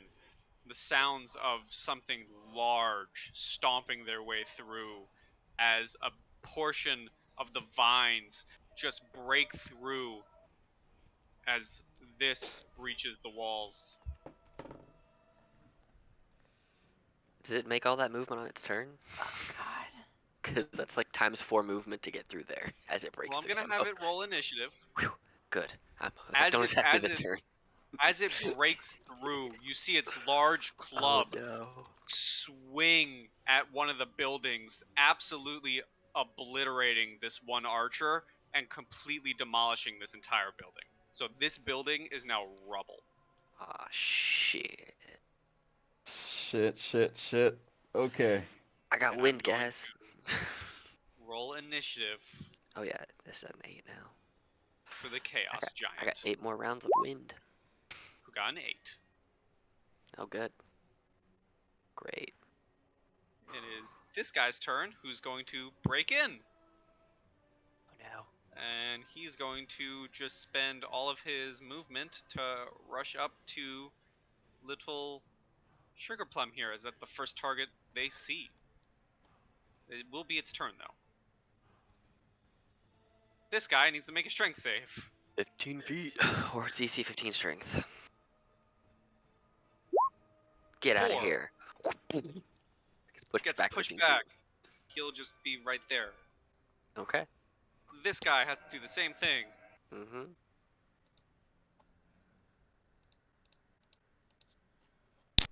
Boom. Push back 15 feet. Pushed. Oh, no, not the shovel. I don't want to move the shovel. Push back, and we'll say he ends up right here with his movement. You know what? Even if they can't get to us, it's still wasting their turns keeping them away. I will say, as the giant, before we get to you, Hayase, as the giant breaches the wall, you see immediately all of these soldiers, including the captain, just immediately like take up arms and just kind of with a terrified look on their face, just kind of stare at it. And it is your turn, Hayase. Okay. This is bad. This is really bad. How bad is this guy looking? Which guy? This one. He is fresh. He's essentially fresh to the party. He has a little frost bearing over him, but he looks fresh. Okay, I'm just gonna get down off this roof for reasons. And I'm gonna take 2 shots at him because wow, fuck. Okay. Give me a second. Give me. So 2 shots at him with the longbow. 1, 2. And the 12 does not hit. The 12 hits his armor, but just shatters. The 25 makes its way through the armor and pierces skin. Roll damage. Well, 8 piercing damage. And as a bonus action, I will want to yell at these group of people and basically say, "Get out the fucking way!" All right. This guy's dead. So that's your turn. Yeah, basically me just screaming at them, "Get out the way! You don't want to be inside of this. You don't want to pack up, take him up, and get out the goddamn way." And yeah, that's the Alrighty. end of my turn. Jenna, you're up. A giant just breached the walls. Well, might as well try this now. Can I use my bonus action to drink my potion of enlarge? Yes, you may. So I'm already large, so I will increase one size to huge. Boop. Big Jenna. It's a kaiju fight, yo. Okay. Here we go. This, just as a free action, I will say these soldiers just instinctually move backwards to kind of let this happen. Even the commander is looking in shock as he moves backwards. I'm gonna try and get that club away from him, because that's gonna do a lot of damage. All right. So I'm gonna see about. Uh, okay, so I'm just gonna ask you guys: should I try and get the club out of his hand so it can't do much damage with that, or should I just try and push him onto the spikes? Do whatever you want to do. I'm worried about you stepping on me, so you know. Yeah. Don't do that. Okay, I'm gonna try and push him into either the spike pit or the spikes behind him. Alrighty. So athletics versus his. 24. 14. You Yes. manage to push him. I'll say you do push him here. However, as he's pushed, he does fall prone, but you see him collapse and completely crush the spikes underneath him. Does he take any damage from them? I'll say he takes like 2. It's thick. They're like toothpicks to an apple Oh. Well, at least or a tried. watermelon. Well, he's prone, so it's something. He'll have to use movement to get up. Yes, And he will.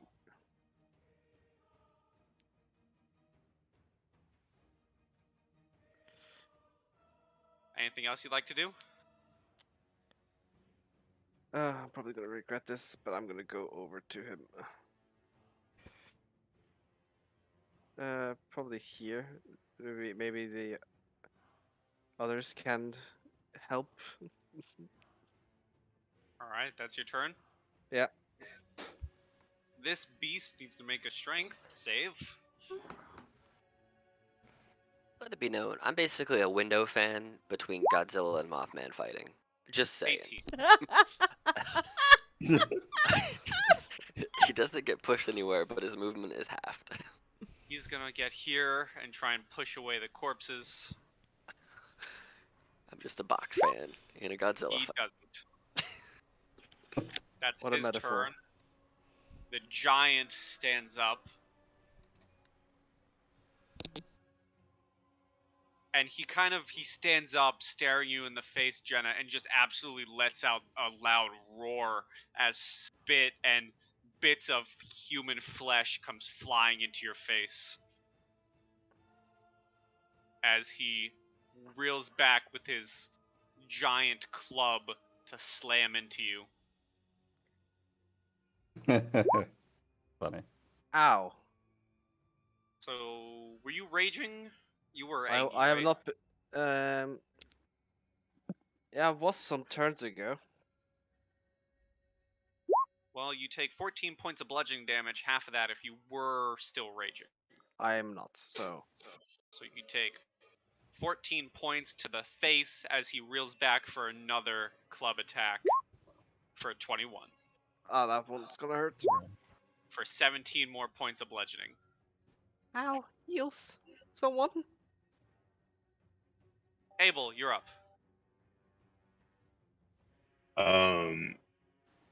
Okay. I need Well, he's begging for somebody to help. heals, but it's not really what I'm geared for. Yeah, Abel's gonna move, like, seeing the, like, kaiju fight, he's going to move back over to the well in a hurry. And then, like,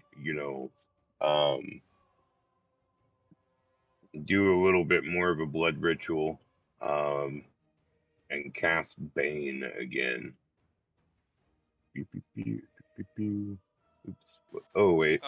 No, I need to not be moving that direction. I need to be actually moving, like, over here. And then, yeah, I will cast Bane on the giant.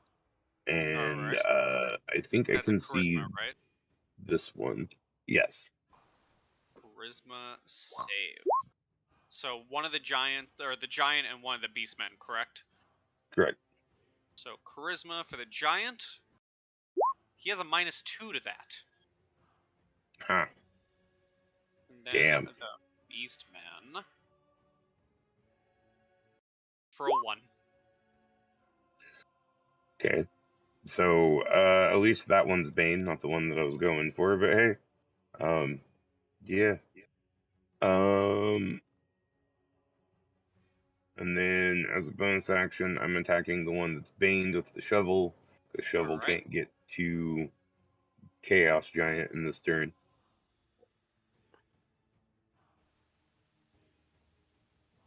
Shovel him. That hits.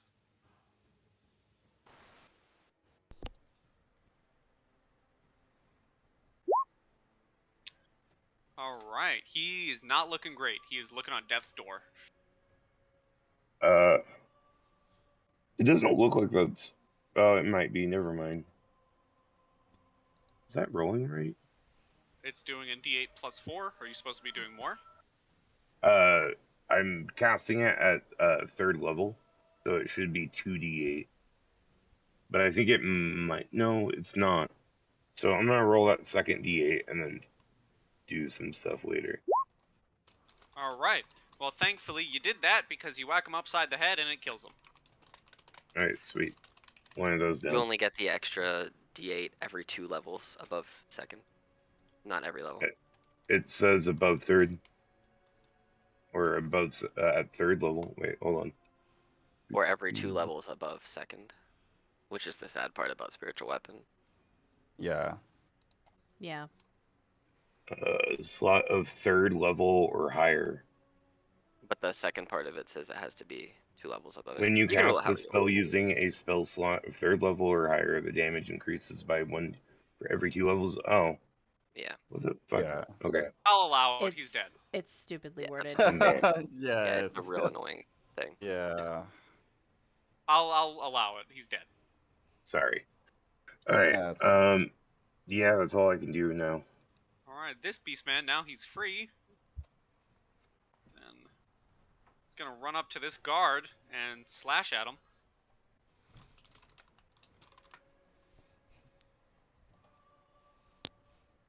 Which misses. Yes.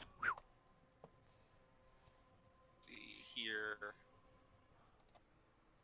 Top of the round, before you go Sankin, the captain of the guard hears what you says, Hayase, but kind of ignores it, seeing that, you know, your giant is starting to falter, and he sticks out his sword and says to his nearby men, "Well, what are you waiting for? We need to stay standing. Go aid our giant and fight." And these two rush forward right underneath the other one to get some swings in. 2d20. Well, they both hit. okay. Okay.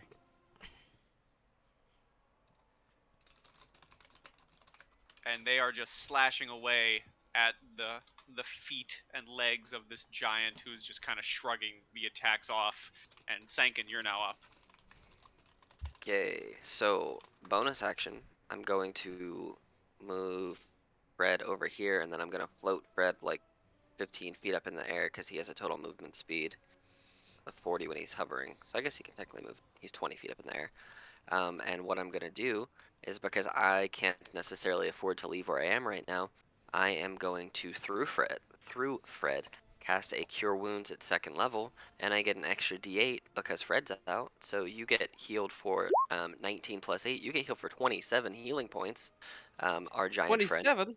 27, because that's Jesus. max enhanced bond healing, plus I rolled a 7 and an 8 plus a 4 on Cure Wounds. So 27 healing points to you. Yay, Fred. Burning one of my few remaining second level spell slots. And then, so I used my action to cast through him. And I'm going to use my bonus action to throw a flame seed at the big giant from Fred. So my action, my bonus action, which is going to be this to hit. A 22 to hit. No, that misses. No, it hits. That's poopy. It's going to be this plus 3. So 7 fire damage to the big guy. And then Alrighty. I'm just going to use 5 feet of my movement to move here. which should be in this square right here. I don't know why it's not moving, but basically the wind is going to stay in the same position. I'm just repositioning my square. So, All right. but it's still there, and so that's my action, my bonus action, my movement, and we're all good. And our giant friend looks like he's not dead yet. So there's that. Well, that's your turn. Yep, 27 points and a second level cure wounds. I'll take it. Yep. Give me a Right. perception check. Okie dokie. Now, this is a free thing, so 13. 13. As you're surveying the land, you're looking back towards the army, and you now see the entire force is marching on the town.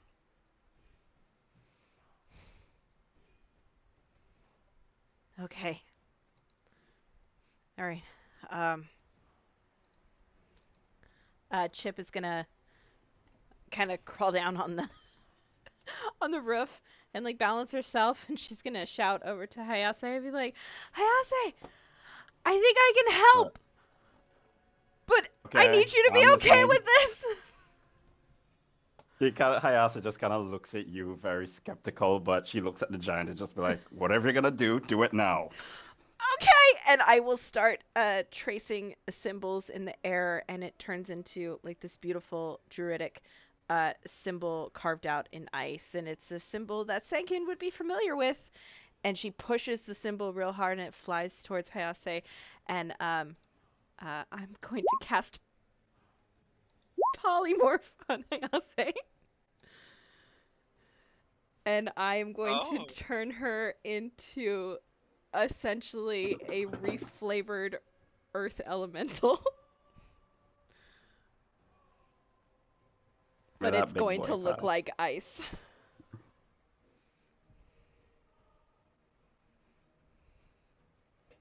Okay, so the new form has to be a beast, but this is awesome, so I'll allow it. Okay, cool. Okay, cool. Thank you. Because we found a token and everything. Yeah.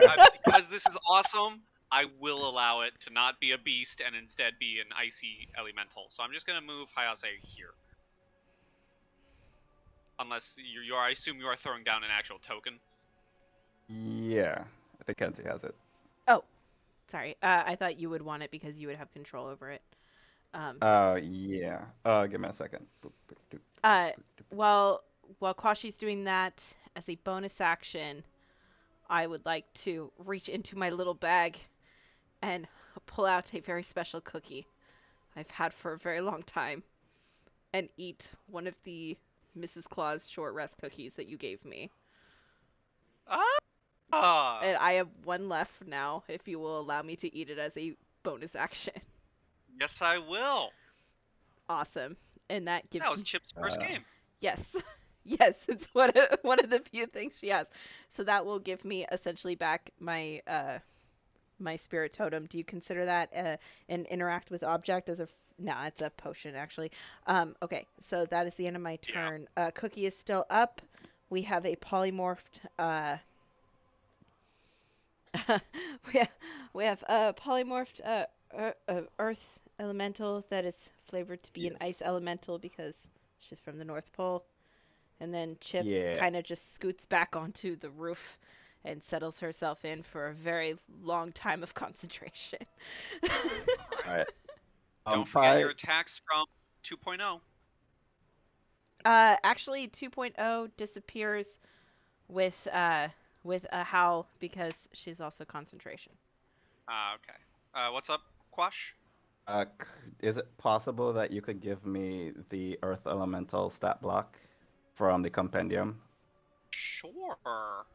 I could just edit it, just take out the picture and just, use it from there, make it easier. Sure.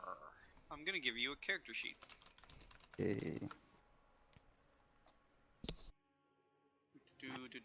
Your current name is... Yeah, say. You could just, go to compendium, drag a thing, and just give me control, right? Yeah, but it adds a stupid little blank token. Okay, that's fine. I'll just do it analog then. So you can you can add in the token yourself. Here is you should have the sheet in your thingy. Yeah, I got it. Thanks. I'm gonna rename it Ice Elemental. Ice Elemental. Okay. So whenever you get the token ready, you can pop it on there and then put it in where Hayase was previously. Okay, so right. All right. So that was Chip's turn, correct? Yes, and that and I is cannot. actually a huge. Yeah, I cannot change the size. Like that big?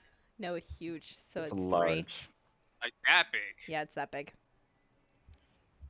Jesus. Nice. I'm just like, man, I'm gonna get stepped on. So this beastman, now that the icy doggo disappeared, is gonna charge this soldier. And that, I believe, does hit.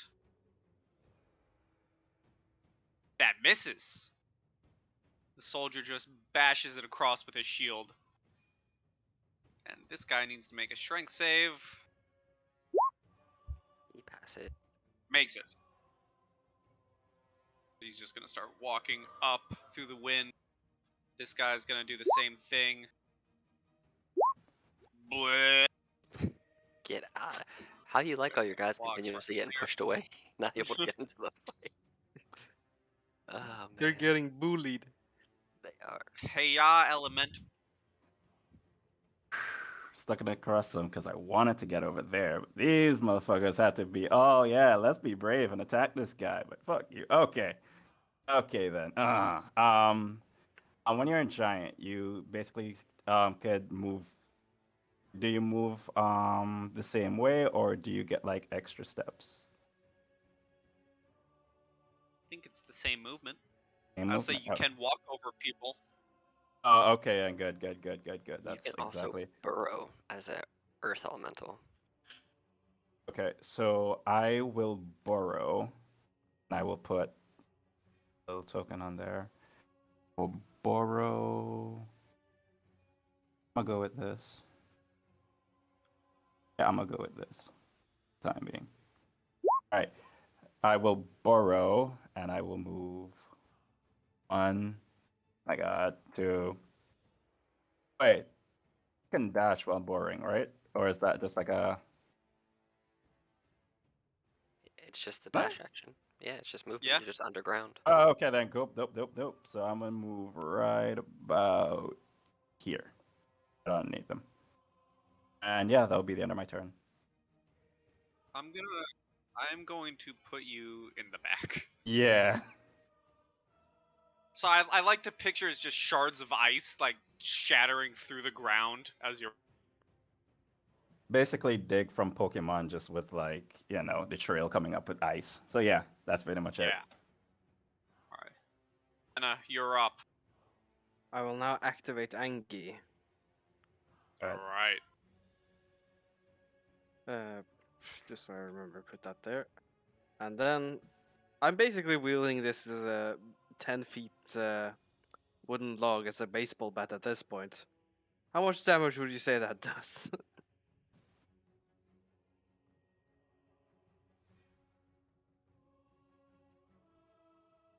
I mean, we're sticking to the same damage. Just add on whatever you get from being enlarged. Okay. How much extra damage do you do when you're huge?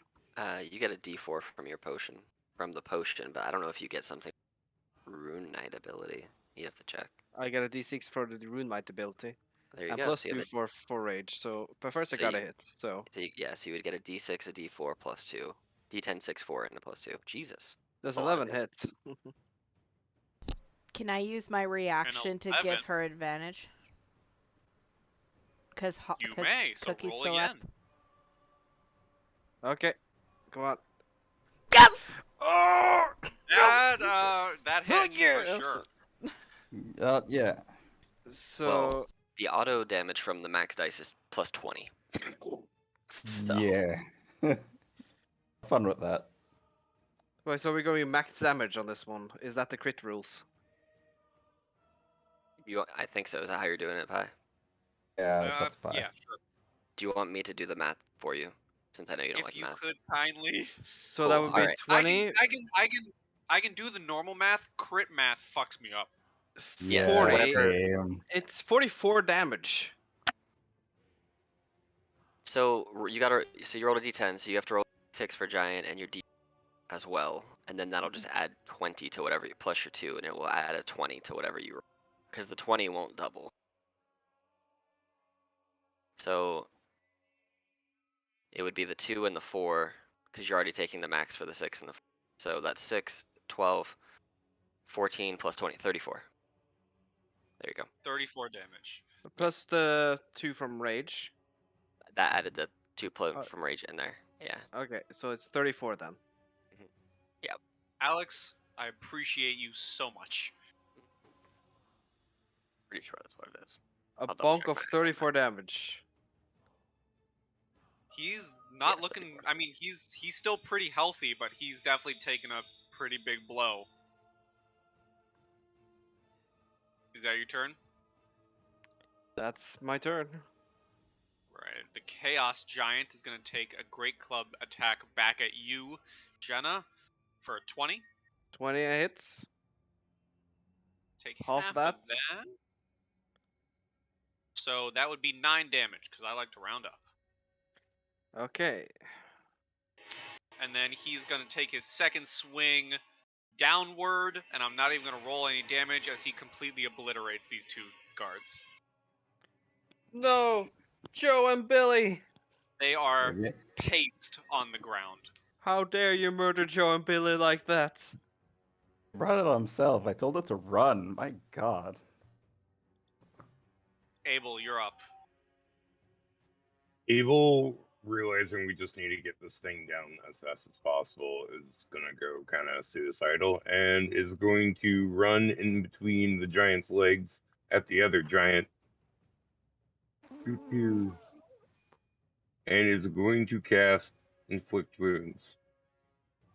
Okay, that hits. Yes! I know where this is going. At 3rd level. Okay.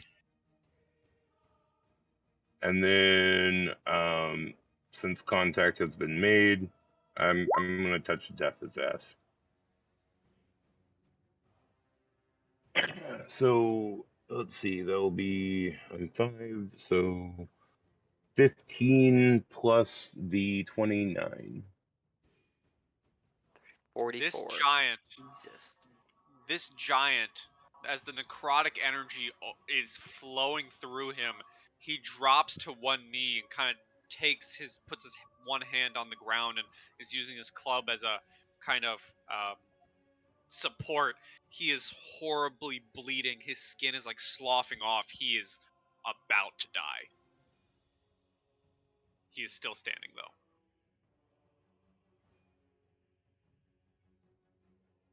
Anything else you'd like to do? Yeah.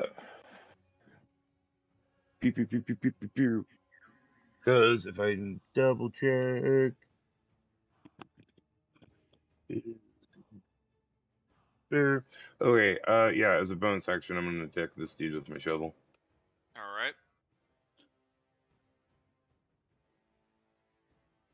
Here's the shovel. 14 misses. That does. Alright, that's fine. That's right, dude. Alright. This guy is the one who breached through, so he's gonna swing at the guard.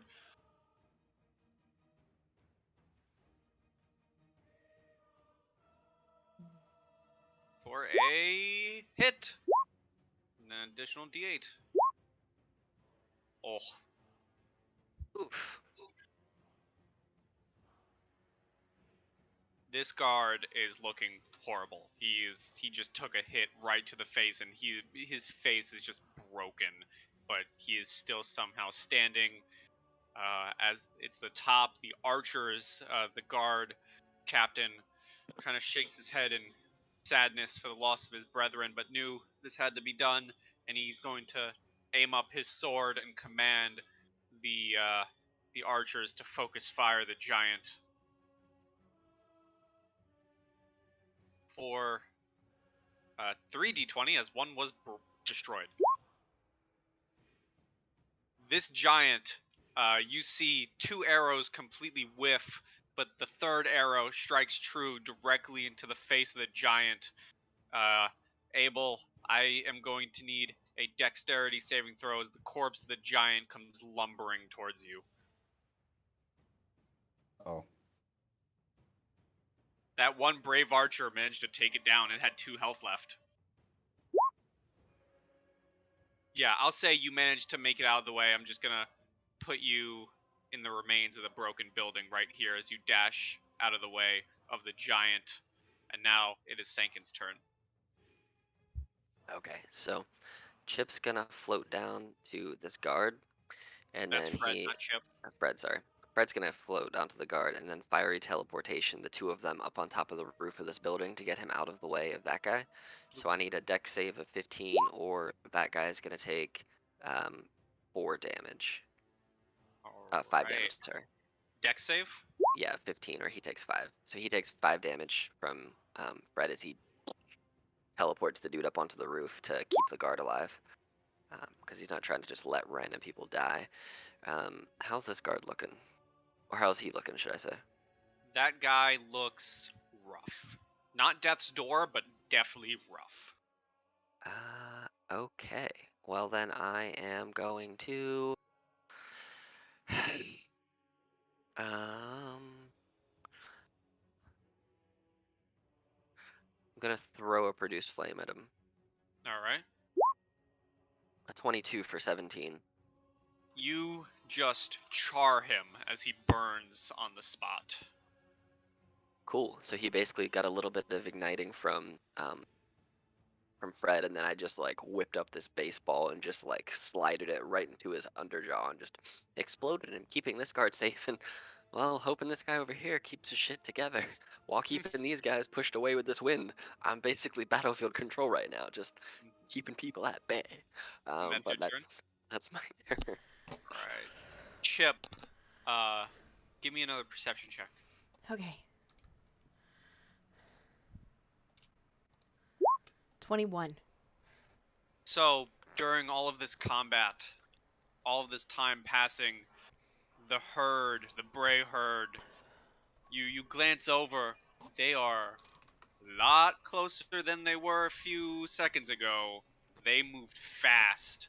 You currently now have an entire army surrounding the outskirts of the town.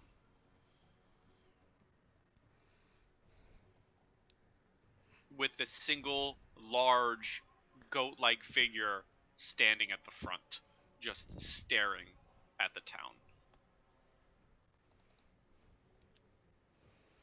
Okay. Can I tell what what direction that is? Is it down here? Is it over here? We're gonna say they are surrounding the entirety of the town, so basically off map is where the entire army is standing. They are circling the town.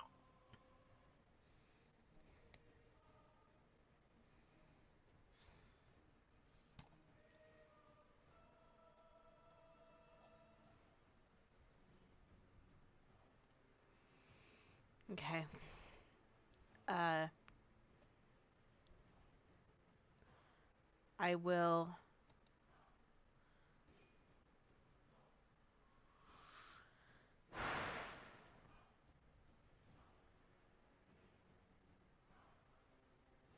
I am going to drop.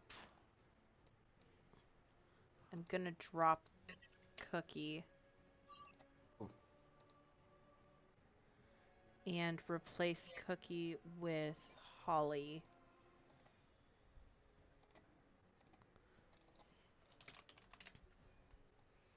And that's a bonus action to do that.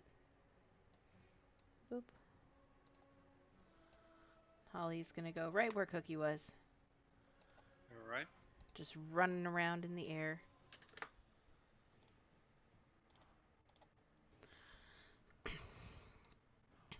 And then I will shout for everybody and let them know that we are surrounded. I'm trying to find. Gondor calls for aid. Yeah. Shout for everybody. Let them know we're surrounded. It looks like we've got one big guy, and I will point in whatever direction the hugest guy is. And then as an action, I'm going to point towards Sankin, and I'm going to mind link with him. Ooh. Oh shit. Okay. And I will whisper to Sankin, and that'll be the end of my turn. All right. At the top of this Beastman's turn, all of you hear the same horn that you heard the first time that indicated the start of the assault. You hear the horn blare off again. And you see this Beastman attempt to go in for another swing at that guard, which misses. And as he misses, he kind of grunts in annoyance and turns around to leave. And the guard will get an opportunity attack. Going out the way he came. Very Guard. slowly. These two are actually going to choose to fail their save as they also start walking out. That's fine. Basically, I like to imagine that if they choose to fail their saves, it gives them double speed going the other way because Yeah. they're just kind of tailwinding it. So these guys I'm going to remove as they leave the field. Let me ask you this. Is whatever is going to be happening more than 24 seconds from now? Or 36 seconds from now? Probably not. So it's going to happen within 36 seconds? As in, no, it's Okay. No, going just to because happen after. because I only have 6 rounds left on the spell, or else it just fades, which is fine. That's all I wanted to know. So, Hayase, the giant you were charging after, just fell from a very well-placed arrow by Legolas. Okay. So he's still here, correct? The body is still there, but I just removed this it because. No, this guy. Oh, this he guy. yeah right here. he's still in the area, but he's attempting to leave. Okay. So I'm gonna rise from here. I'm gonna borrow up, and I want to ask you something, and I want to see if you think it's fair. I am about to rip this piece of house right next to me, and I'm gonna chuck it at this guy and see if I can still kill him. Mhm. Yes, do it.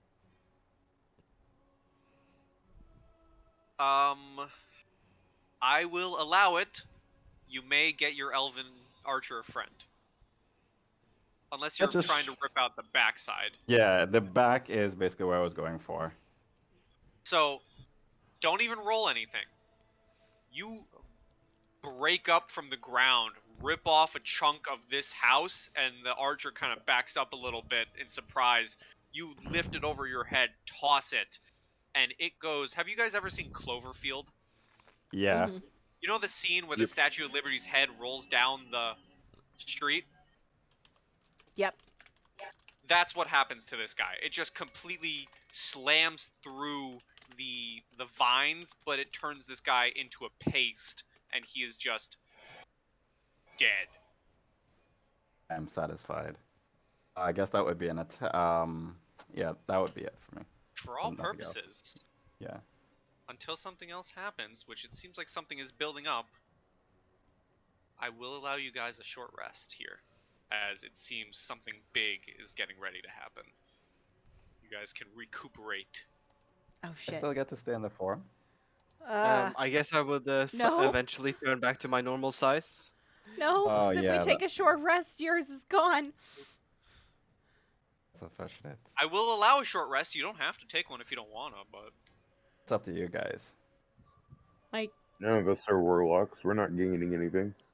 I mean, we get wild shapes back, but that's about it. I mean, I got the one up that I want to have up. Yeah, and the fighter gets their abilities back. I mean, all I would do would be that Fred would fade, and I would recast. I would bring back Fred again, and it would still expend the same amount of resources I've already expended. So If we don't take a short rest, I'm just gonna go burrow back in the ground if that's fine. I don't need mean- one. It's really up to everybody else. Like, Yeah, I it's don't up to need one. pie. Okay, well, make me humongous again. I'm gonna chuck pieces of building at the army. Okay, I guess we're just going Okay. straight for it. Oh, now you're in front of me. Watch out, I'm right here. I'm small. Hold on, are we the same size or are we just small? Or am I just He smaller is. than you? He's bigger than you by one size because of his Okay. potion. Ah, okay then. I mean, cool, you're cool. not small. So- You're a big thing. So this is you're gonna pick up the broken pieces of rubble and start throwing it at the army. Yeah, Basically, yeah. catapult Both of style. you roll me 2 athletics. Abel, I Should- assume you're out of there, so you can probably move Well- yourself to the middle. Because I'm huge, I have Uh, advantage. So yeah, that's nice. As I like walk past, I would like to like put guidance on Jenna and be like, always aim 2 clicks north. Should I, since I have advantage, should I roll twice more or? Yes. Okay, good thing I had advantage. So both of you combined, you guys are just ripping up pieces of houses and throwing them at the army. Let's see here.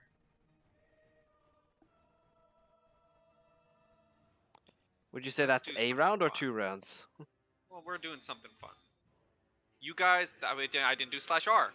4d20 plus 20. You guys managed to kill 46 of the Yes. goat-like creatures with the rubble. And as the horn blares off one more time, you see the army. It's kind of ignoring the attacks. It's reforming. It's staying surrounding the place. However, you see the large leader-like figure of this army step out and start taking steps towards the town by himself. It seems like he himself wants to challenge all of you. Okay, so how many turns would you say chucking the rubble would take? I mean, just a few seconds. We're not in turns right now. Guess it only lasts a minute. This giant thing. Oh yeah, then you'd be back to this.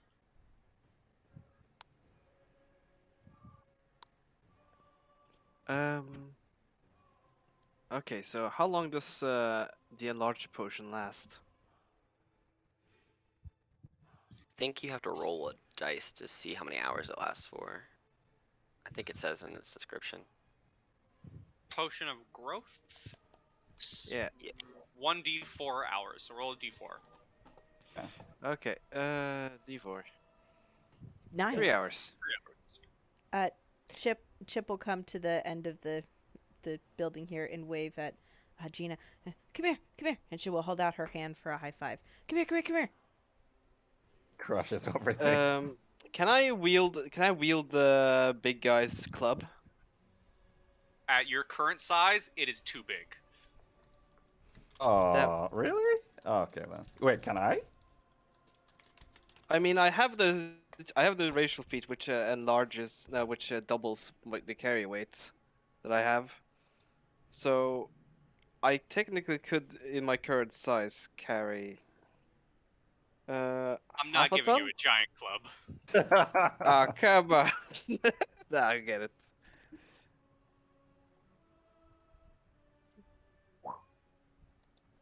Yes. Gina, come here. Chip will like wave Gina over. Come here. Well, I am still giant, so I guess I can still try and chuck things at the approaching guy. Will you please come to me? I need to help you. Come here. Come. Oh, yeah, come. yes. Yes. There's a big guy in the way. Hold on a second, let me just scooch past. just, Yes, come here. Okay then. Give me your hand for a high five. I show my entire palm, which is probably going to be like the size of either her head or her torso. Perfect. Little tiny high five. Cure wounds at 2nd level. Everybody else in the radius gets +7. So if you're down any, please add 7 to it. This also includes all of the fighters within the area also. Wait, so I get another +7? Or... Yeah, so you get healed for a total of 20. Oh, nice. So all the guards Sure. get 7, Sankin gets 7, their giant ice friend gets 7. But Yep. don't take any damage. That's the thing. You do Cool. this. You see this large goat-like figure step through the breach. And he is very angry, and he is snorting, and there's just pure fury in his face. And I would like everyone to roll initiative, as the leader of the Brayherd has come to play. Does it seem like no one else is joining in? Like he's the No one one that else wants has to. followed him. Okay. He himself wants to take you all down.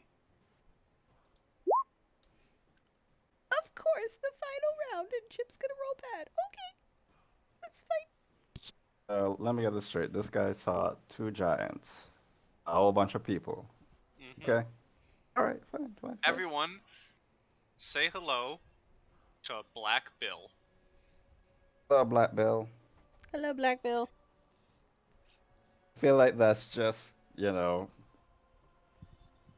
sound like an ominous name, and all of a sudden he just starts fucking everybody up. Yeah. You know, it would have been much more intimidating if his name wasn't Bill. Bill. That sounds like a neighbor. That sounds like a hillbilly. It's like, hey, Thank you. Black Bill. You're up. All right. Are you on the rooftop? I am on the rooftop. I climbed up here with Chip because she called me over in our short little time frame. If that's cool. If not, I can go back down also, there. yeah, I'll allow that. Also, Abel, if you wanted to, I would allow you to, be able to bring your shovel back to yourself before all this happened, if you wanted to move it. Oh, sweet. Actually, I think shovel would be gone by now. Okay. Unless we're not taking the short rest, then maybe. I don't No, think I we don't were. think We're the Yeah, I not. think we is just pushed happening. through. Yeah, we just Yeah, pushed right okay. through. Then I might still have my shovel, so sure. I Instead of gotta short know- friend resting, over. we decided to chuck rubble and kill half of the army. I gotta know if this works, so I'm gonna use flame seed. Fred, see if I can hit him. That's not gonna hit. Taking a quick look at Black Bill, what does it look like he's wearing? He is wearing absolutely no armor. Great. Cool. Coming well, into battle bare naked. Okay. His armor is his fur. Doesn't make it any better. Just put some clothes on. Put some pants on. Listen, you're rocking that natural ice armor. He's rocking that natural fur armor. Now, there's a difference. Ice elementals don't have genitals. He does. That's the thing that's bothering me. Listen, you don't know. Don't assume his gender. Oh my god. I said genitals. I didn't specify which one. Yeah, listen, you don't know if they spawn just by, like, what's it called? Asexually. Yeah. Alright, Sankin, what are you doing, buddy?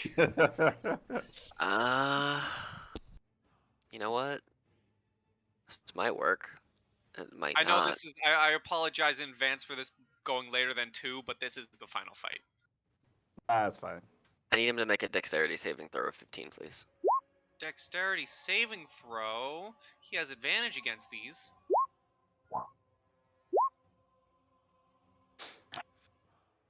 Well, he meets it, so he's not covered in fairy fire. Fine. Alright. Um, Oh, wait, I have different music. Oh, I'm disappointed in myself. I am going to Bill's use... theme. Let's see what it is. Oh fuck. I'm gonna slide off the side of the roof over here. Technically, I won't be in his line of sight anymore, and I'm Fred just hover 20 feet in the air, but then move 5, 10, 15, 20. He'll move to like right there, so he's in this square. He's hovering, but he floated over that way. So Alright. that's where we are. I'm slid down between these 2 barriers of this little house, so I hopefully am out of his eyesight. Alright, just because I have to, because that intro to the song was the best. Put it right back there. Alright, Jenna, you're up. I'm gonna become Angie, Mhm. and then I'm gonna go over, and I'm gonna try and wrestle that fancy axe out of his hand. Alright. I don't want that hitting me, so I want to use it instead.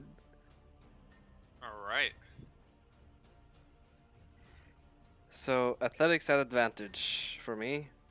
Mm-hmm. Woo! Woo! Nice. 15. So, here's something fun. You grab his stone axe, and you rip it out of his hands. As you rip it out of his hands and you look down, it fades into dark magic and reappears in his hands.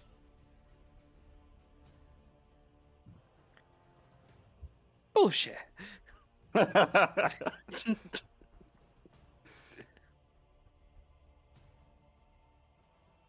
I hope that at least would have been an action. Give you a little secret. It's his packed weapon, and he is in tune with it. Oh. Well, this is going to be interesting. Isn't it an action to retrieve packed weapons, or? No. For Black Bill, it isn't. Oh, goody. And I just walked straight up to this guy. I'll allow Well, you an attack if you want. I'll allow an attack. Well, I wasn't gonna attack with that fancy axe, but I guess I'll just use the log. That hits. Hey. And then I have to roll a d6 and a d4. And then that's +2. So that would be 23. Oh, right, you're still,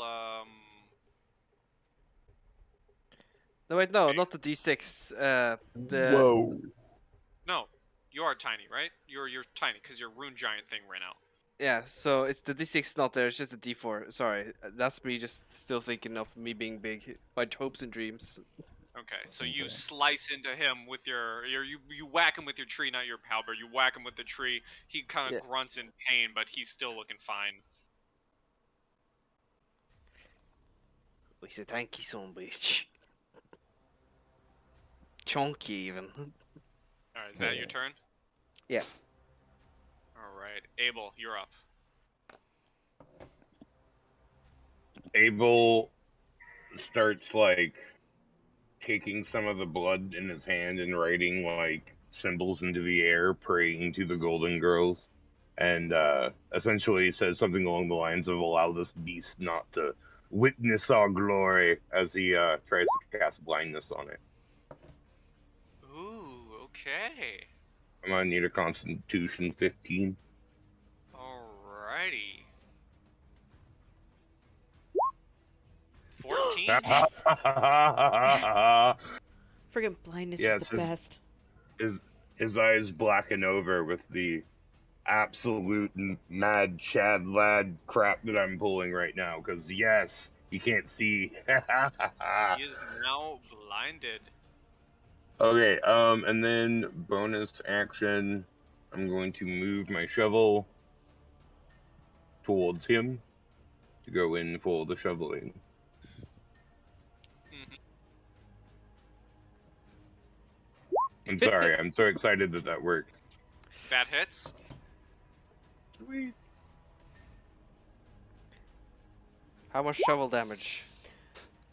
7. 7 damage. It just whacks him on the side of the head. Indeed. Is that That your is my turn? turn. Yes. Okay, so at the end of Black Bill's turn, he's going to take a legendary action. He is going to, with disadvantage, swing his stone. Oh no, you're breaking up. Oh, but he missed. The natural one, thank God.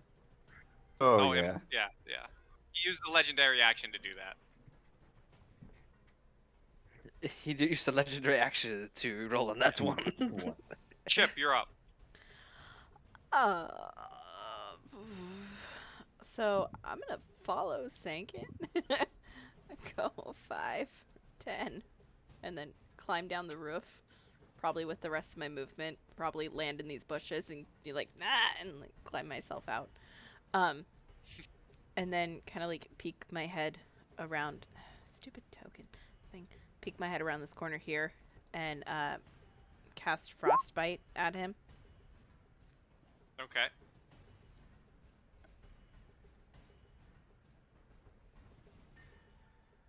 Also, just for the sake of it, I'm gonna remove Carl because we're just gonna assume that the wind obliterated him. Why? I Yep. just watching Carl for the longest while. He's just been vibing. I to the music. just noticed him, but I think we all agreed that the wind was just gonna obliterate him as he was added to the pile of corpses.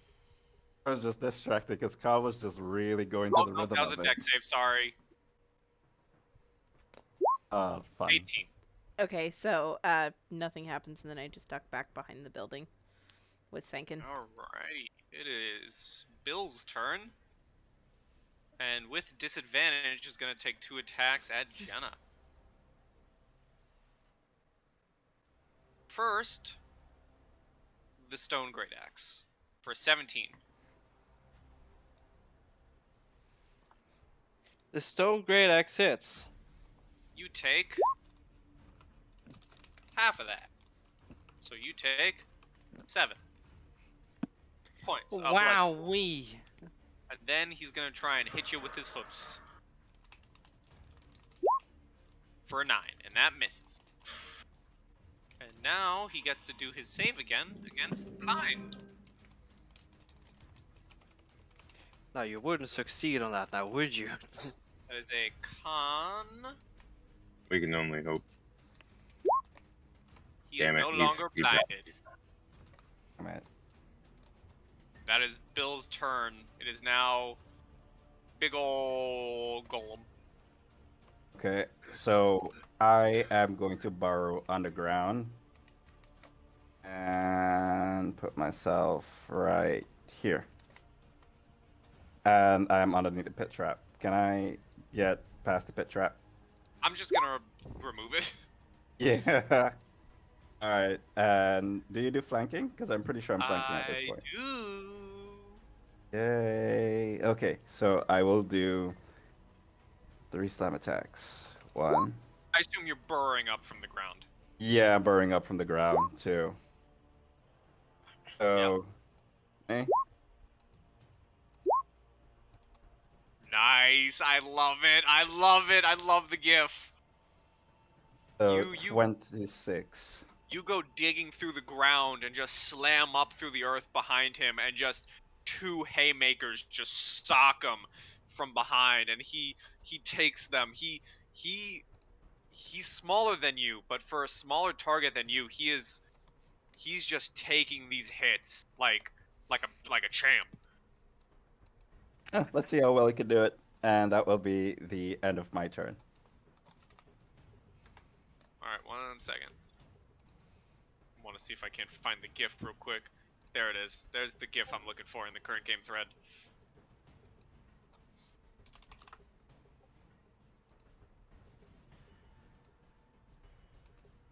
Alright. Bill... Let's see. Bill is going to spend a legendary action. And he's gonna move without provoking opportunity attacks. No. Thought you were And gonna he- take it like a champ. You're running. He's gonna move towards the person who blinded him. Oh no. So, And that's his legendary action. Now we're up to Sankin. Alright, so I am Good old going Bill to... here staring you down. I'm gonna have Fred float another 10 feet up in the air. So Fred is basically this just like spinning compass of fire in the air, and he's gonna try and throw from where he is to try and hit Bill with a 23 to hit. That hits.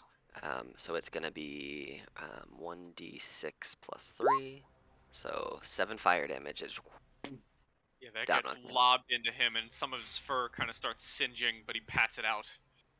all right, and then you see that almost like a nuclear weapon. You see that Fred kind of enlarges for a second. It just fills with flame as like Chip can see it. Senkin is just pumping Fred from underneath, just full of fire. I'm just like blasting flames up into him to just build him and build him and build him up. And you see that I'm gonna cast Scorching Ray at 3rd level. I'm gonna throw, What's that? and because I get to only add the 1d8 to one of the rolls, I'm gonna see all 4 rolls and add a d8 because if I crit, I want to add it to the crit. So that's me staying ahead of time. But I get to add a d8 to one of these rolls. 1, 2, 3, 4. Does that, let me see, a 14, a 15, an 11, a 15? The 2 15s are the only ones that hit. Cool, so I'll take the one that has the higher of the 2, the 7. So it's going to be 18 plus 7 is 25 fire damage. As you just see 4 beams of fire just kind of launch around and slam, or 2 of them slam, 2 of them miss, and then Fred kind of shrinks back down to normal size.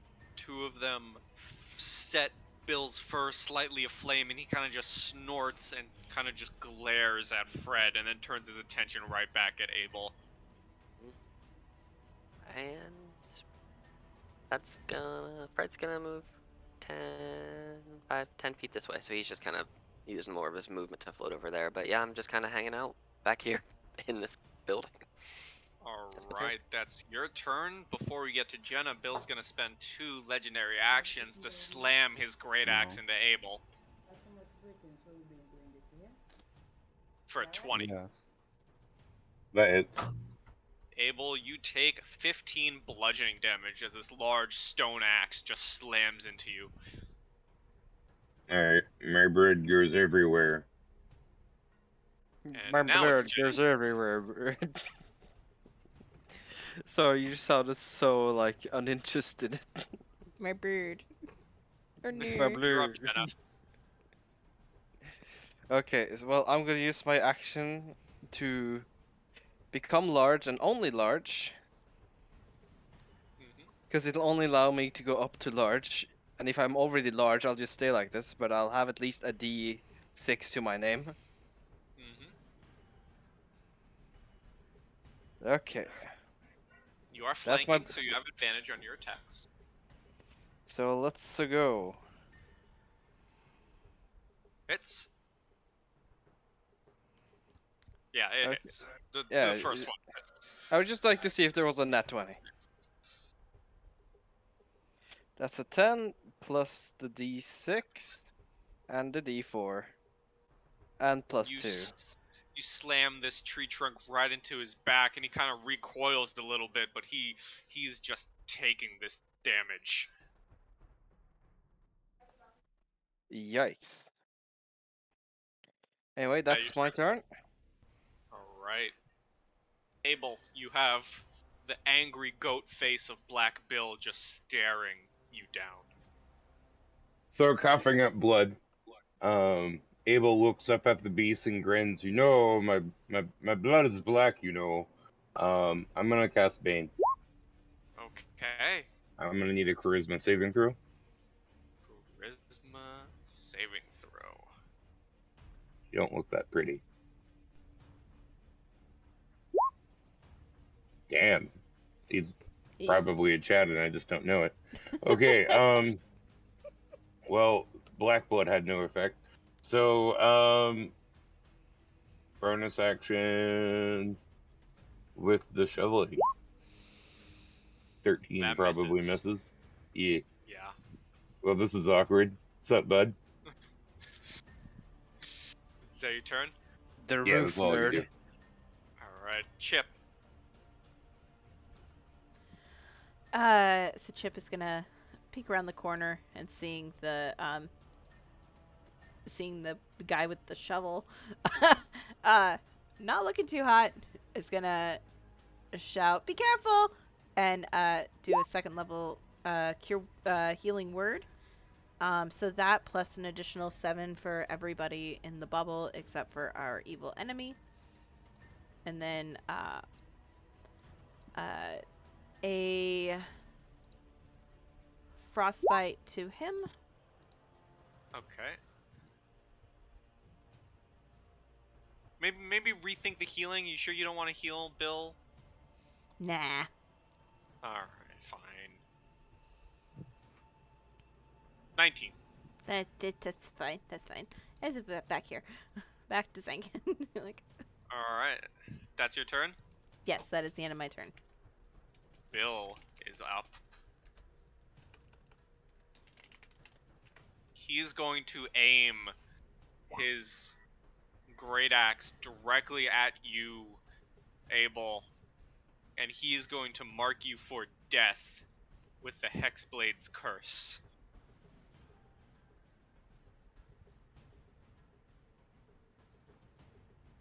Oh no. That time.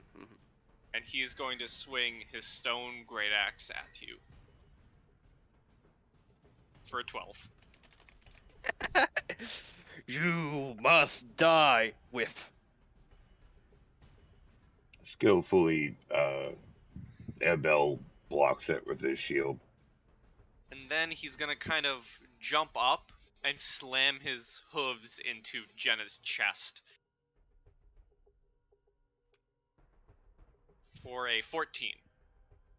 Nope, I flex it off.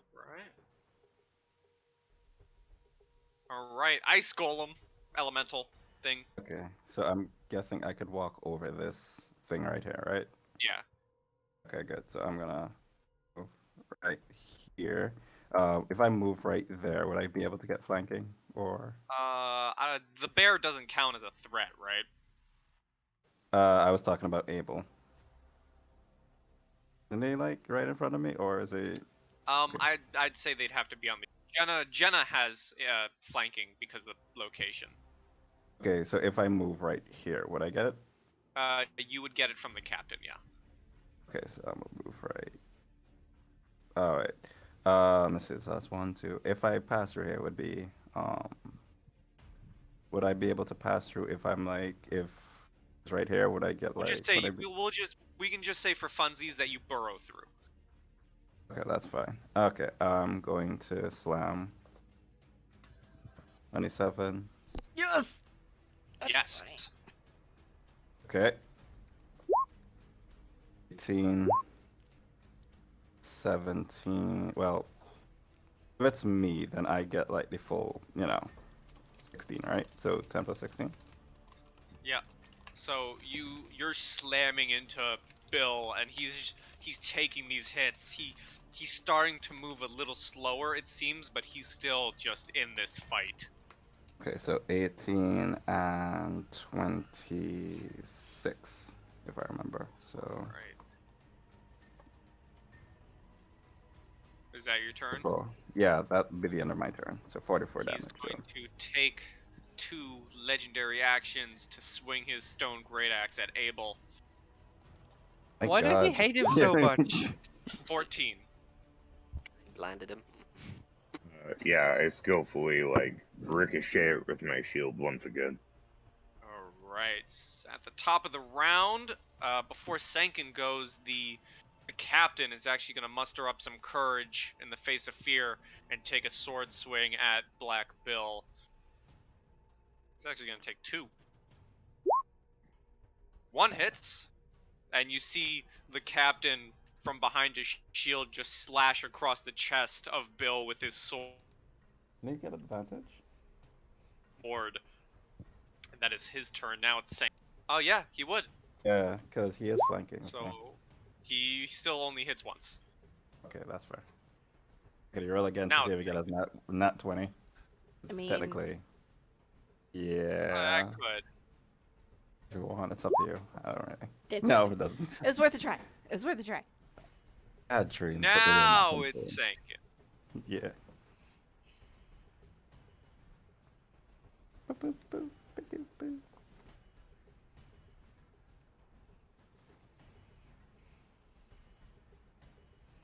Okay. Because I don't want people to die, we're gonna do ye old crowd control. We're gonna Fred float down onto our friend here, and then Fred is going to grab both of these two and fiery teleportation 15 feet, 5, 10, like this way. So Fred's basically gonna grab the captain, and we're gonna grab Abel, and just bang, bang, boom, 15 feet over there, and I need Big Boss Guy to make me a deck save or take pulled over if you want to come. Not This is provoking. a magical effect, right? Yeah. Alright. 16. He doesn't take any damage, but I did manage to rip both of those two out of the way without causing any attack of opportunity, so at least Abel gets a chance to be further away for a minute. And then as my action, I'm going to move out here, 5, 10, 15. I need to save some stuff because stuff could happen. What I am going to do, however, now that they're out of the way, right here, I am going to cast Try Again, Fairy Fire. So it's a DC 15, I think. Yeah, DC 15 deck save. Yeah, it'll work. Now he passes. All right, well, I did my main job, and that was getting people out of the way. And yeah, so there you go. It's my turn. Alrighty, Jenna, you're up. I guess I'll go around to go over here. Because I moved over here, will I get flanking or? Yes, you will. Okay, now my only question is, if I were to try and punch this thing twice and I hit twice, will the D6 and the D4 be on both of the damage dices?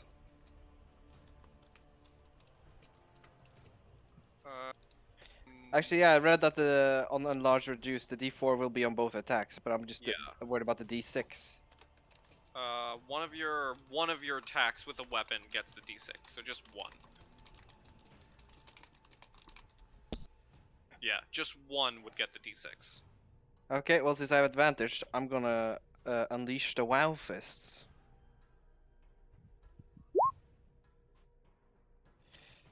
$22 hits, and the other one misses. Now to roll WoW Fist damage. 7 plus D4 and D6 plus 2. Alright. So that is 14 damage. So you're punching him, right? Yeah. You just sock him right across the jaw, and he takes the hit. His jaw kind of breaks, and he reconnects it back, and he just stares at you.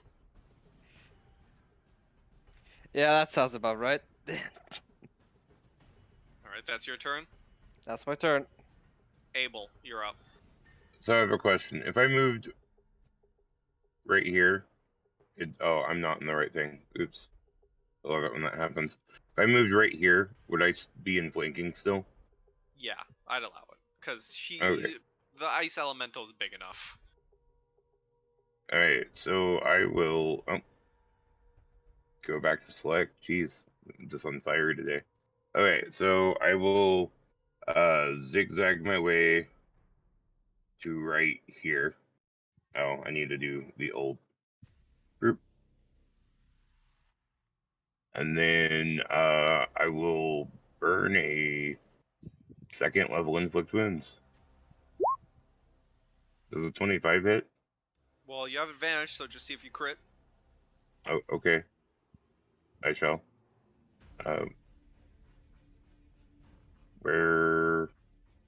What am I? Oh man, I'm tired. Long day. I've been up since like 6 in the morning. Inflict wounds again. No, I did not crit. Alright, well, 25 hits. Oh, wrong thing. 2nd level. 20 damage. How would you like to kill Black Bill? Nice. Awesome. So, Abel, like, notices that he's, like, teleported over here next to where the graves were, and he, like, scoops up a whole bunch of, like, his own blood and, like, some of the grave dust, running up as, like, some of, like, the like, necrotic energy starts coming out of the dust, like, slipping through his hands as he just, like, grabs Black Bill by the chest and watches as he just melts away. Nice. So you grab him, and Black Bill's skin just starts sloughing off and melts to the ground as he's roaring out in pain. Eventually, all that's left is his stone great axe as it clatters to the floor. And all of you see this. No perception checks are needed. The surrounding army that surrounds the town, that surrounds Forktown, all are snorting and roaring and letting off these various different sounds as they see this happen. And as you're standing there over the corpse, the once remains of Black Bill, the entire rest of the army seemingly turn around and just start walking off. They just leave entirely. I mean, That how much of the army did we destroy? They were like 100, right? no, it was more than 100. You didn't break half of it. A quarter? If we were to say there was maybe 500, you took out like Oh, 8. 1/10. No, 1/5. No, that we killed about 50, right? Ish. We'll say out of 500, you killed around 80, 85. Okay. Just to So make sure almost that like- everyone catches their heals that they need. I don't know if you can see this aura, but I am going to cast this spell on myself. And just walk around the battlefield. And just aura of vitality, just heal people. So, Now they can see it. oh yeah. So I can heal that much around me. I can just bam. You just see this blue flame kind of just Wow, thanks. I emanate got around 6 me. health. I can literally do it every turn for a minute. So just bang. Just, there you go. You topped me off. Oh, thank you. So I'm just making sure the soldiers are healed up, everybody else is healed up, everyone's good. So, I'm gonna pick up the stone axe. The fuck is With- this? With the death of Black Bill, it is now but a simple great axe. That sucks. The power that Black Bill controlled is what powered the great axe for him. It's not magical in any way. Nope. The magic was from Bill himself. Packed weapons, man. Yeah. Blade packed weapons are awesome. But they only work for the warlock. Yeah. As you And guys are man, they hit looking hard. around, the captain of the guard looks at all of you and says, he's kind of breathing heavy and says, is it over? Have we done it? Well, Yep, they're seem to not be running. storming us, so I would assume so. Is Hayase going back to Hayase? Are you guys dropping that? Yeah, for the time being. Well, we're just gonna- if you drop it, I can't put it back on you. So Well, you have to drop it. Yeah, I'll drop it. It's fine. It doesn't seem like there's Hayase. anything. It's Okay. back. yeah, if she wants to drop it, Chip would mind link with her and ask her if she wants to drop it, and if she said yes, then Chip would drop the spell. Yeah, it just basically just kind of crumpled back, and I'm me again. I just pats around and it's like, whoo, that was an experience. Chip is like Um, sweating. She's like, As all of this is happening, the captain of the guard, very relieved, walks up to all of you. He kind of chuckles to himself, realizes he never introduced himself to all of you. He finally, after the fight, introduces himself. He is Captain Andreas of the Guard of Forktown. Oh, Andrew. He thanks you all for your help and aid in protecting the town. Unfortunately, a few buildings were destroyed in the process. Men died. He says, I'm gonna be real with all of you. The mayor of this town is a coward. He left for Zendretta days ago before we even knew of the initial advance. He can't pay you jack. He probably won't pay you jack, but allow me. I have some reserves for the soldiers left behind. The least we can do is, well, thank you for protecting our town, our home. And he would walk into the barracks building and walk back out and say, now it's not much, I admit, considering you helped take down and reroute an entire army, but it's all we have. And he hands you a single bag of gold that contains 500 gold pieces. Not each, but just a single bag of 500 gold. And we're 5 people. Yeah, so I Yep. guess 100 each. 100 gold each. Abel would take the 100 that was his split and give it back to the captain. He would say, "You need this to rebuild. Bury your dead. I couldn't take this." Aww. I appreciate it, friend. Thank you. We'll definitely do our best. What a And sweet thought. he kind of curses under his breath towards the mayor. And that's game, basically, everyone. You survived the army and you defended the town successfully. They're gonna have to get a lot of good landscapers to deal with the situation that Chip Yeah, and we I basically made. just got Actually, Yeah. before game ends, everyone give me a perception check.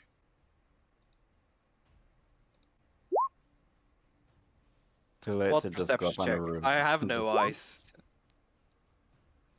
15. Abel, Hayase, Chip, and Sankin. As quiet comes over the town and everything is nice, you could say, all of you notice that from the corpse of the various beast men, the giant, and more importantly from Black Bill's remains, you see tiny little spores and mushrooms start growing where they once fell. Burn it. Burn it. Yeah, get the flash. Before I set this on fire, I look at Chip and I pull Chip over, and I want to utilize both of our druidic powers and experience to see if we recognize these spores. Okay, Are they the same spores as what I think they are? what do you think they are? I have a feeling that these necrotic spores come from the same place as the vampire druid we just had to kill. Spore Druid. Both of you roll me history with advantage. Both of you roll me. No helping each other, but both of you I will give. There you go. Second. That's fun. 1. Oh yeah. Natural 20. No. It doesn't seem to be any connection. This seems to be an entirely new fungal threat that Well, you have I'm not going experienced. Can I'm I? going to use my Roland. herbalism kit vials and take some. Roll nature check or something to see if I figure out what it is or what it does. Alright, let's go one by one. So Sankin, roll me a survival for your herbalism. What was Can I just Chip roll want it? to do? And I just rolled an herbalism. Yeah, check yeah. With my tools. Cool. Oh yeah, because you can do that. What was Chip Ah. want to do? I want to roll it as a medicine check To figure out what? to figure out the like the properties of it and what it can be used for. Roll me a medicine check. Hayase, what were you doing? I basically wanted to figure out what it does. I want to use a medicine check to figure out what it does and if it has any like healing properties. Okay, you may do that as well. Sankin, you managed to get, you slice some Nice. off. I'll say you get a vial or two of fungi. Guys, I'm gonna head out for now. I need sleep desperately. Fair play. Thank Good night, you man. for joining. Good Have a good night. night. No, Yeah, man. Chip and Hayase with your medicine checks. There's nothing healing about this. This is deathly stuff. Oh, is it poisonous? It's not poisoning you yet. The fungus is slowly growing. You assume when it gets Oh. to its full form. Yeah, because I was immune to poison. That's why I was asking. But I could use it still. It doesn't matter. And it This won't seems hurt to be me. Yeah, it a won't hurt me, but very- it could hurt other people. A very dangerous form of fungi. Okay then.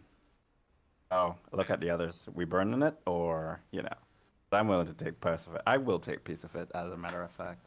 I question whether burning it would be a good thing, considering that things seem to be immune to Need to get fire, back but my we could druid. try. mean, I will start setting it on fire since, you know, that's kind of what I do. What I'll actually do, because I haven't used the spell to do it yet. I will, if I even have it. No, I'll just use Question before you do anything. mm, Did you get any of the Did you want to collect any of the spores? I did. I got a vial of them already. Okay, you want an extra one? Because I'm just willing for you to like, do this thing and that's it. Yeah, sure. I mean, if you want, I could just give myself 2 vials. That's fine. Oh, that's fine. All right. I stand right next to it with Fred on my shoulder, actually kind of in front of my hands, and I cast Burning Hands through Fred's corpse, and we do. It's not a lot. It's just 8 because those are real We'll bad rolls. say you go through where the spores and fungi are, and you're just flame throwing it all away as the mushrooms do burn away eventually, and they're all gone. And you clear out the remaining fungal infestations. You head back into the town. Captain of the guard thanks you once more. And now we will end the game. Yay! Yay. Yay! Wonderful game, Pi, as always. Even though it went a little long, this was really good. I was kind of sweating at the end because I didn't know what was gonna happen. All right. That being said, would you like to say your goodbye? I would love to. Good pie, everyone, and stay sweet. And happy dungeon delving, everyone. Everybody say goodbye to YouTube. Bye, YouTube. Bye. Bye, Bye bye. YouTube. Happy dungeon delving.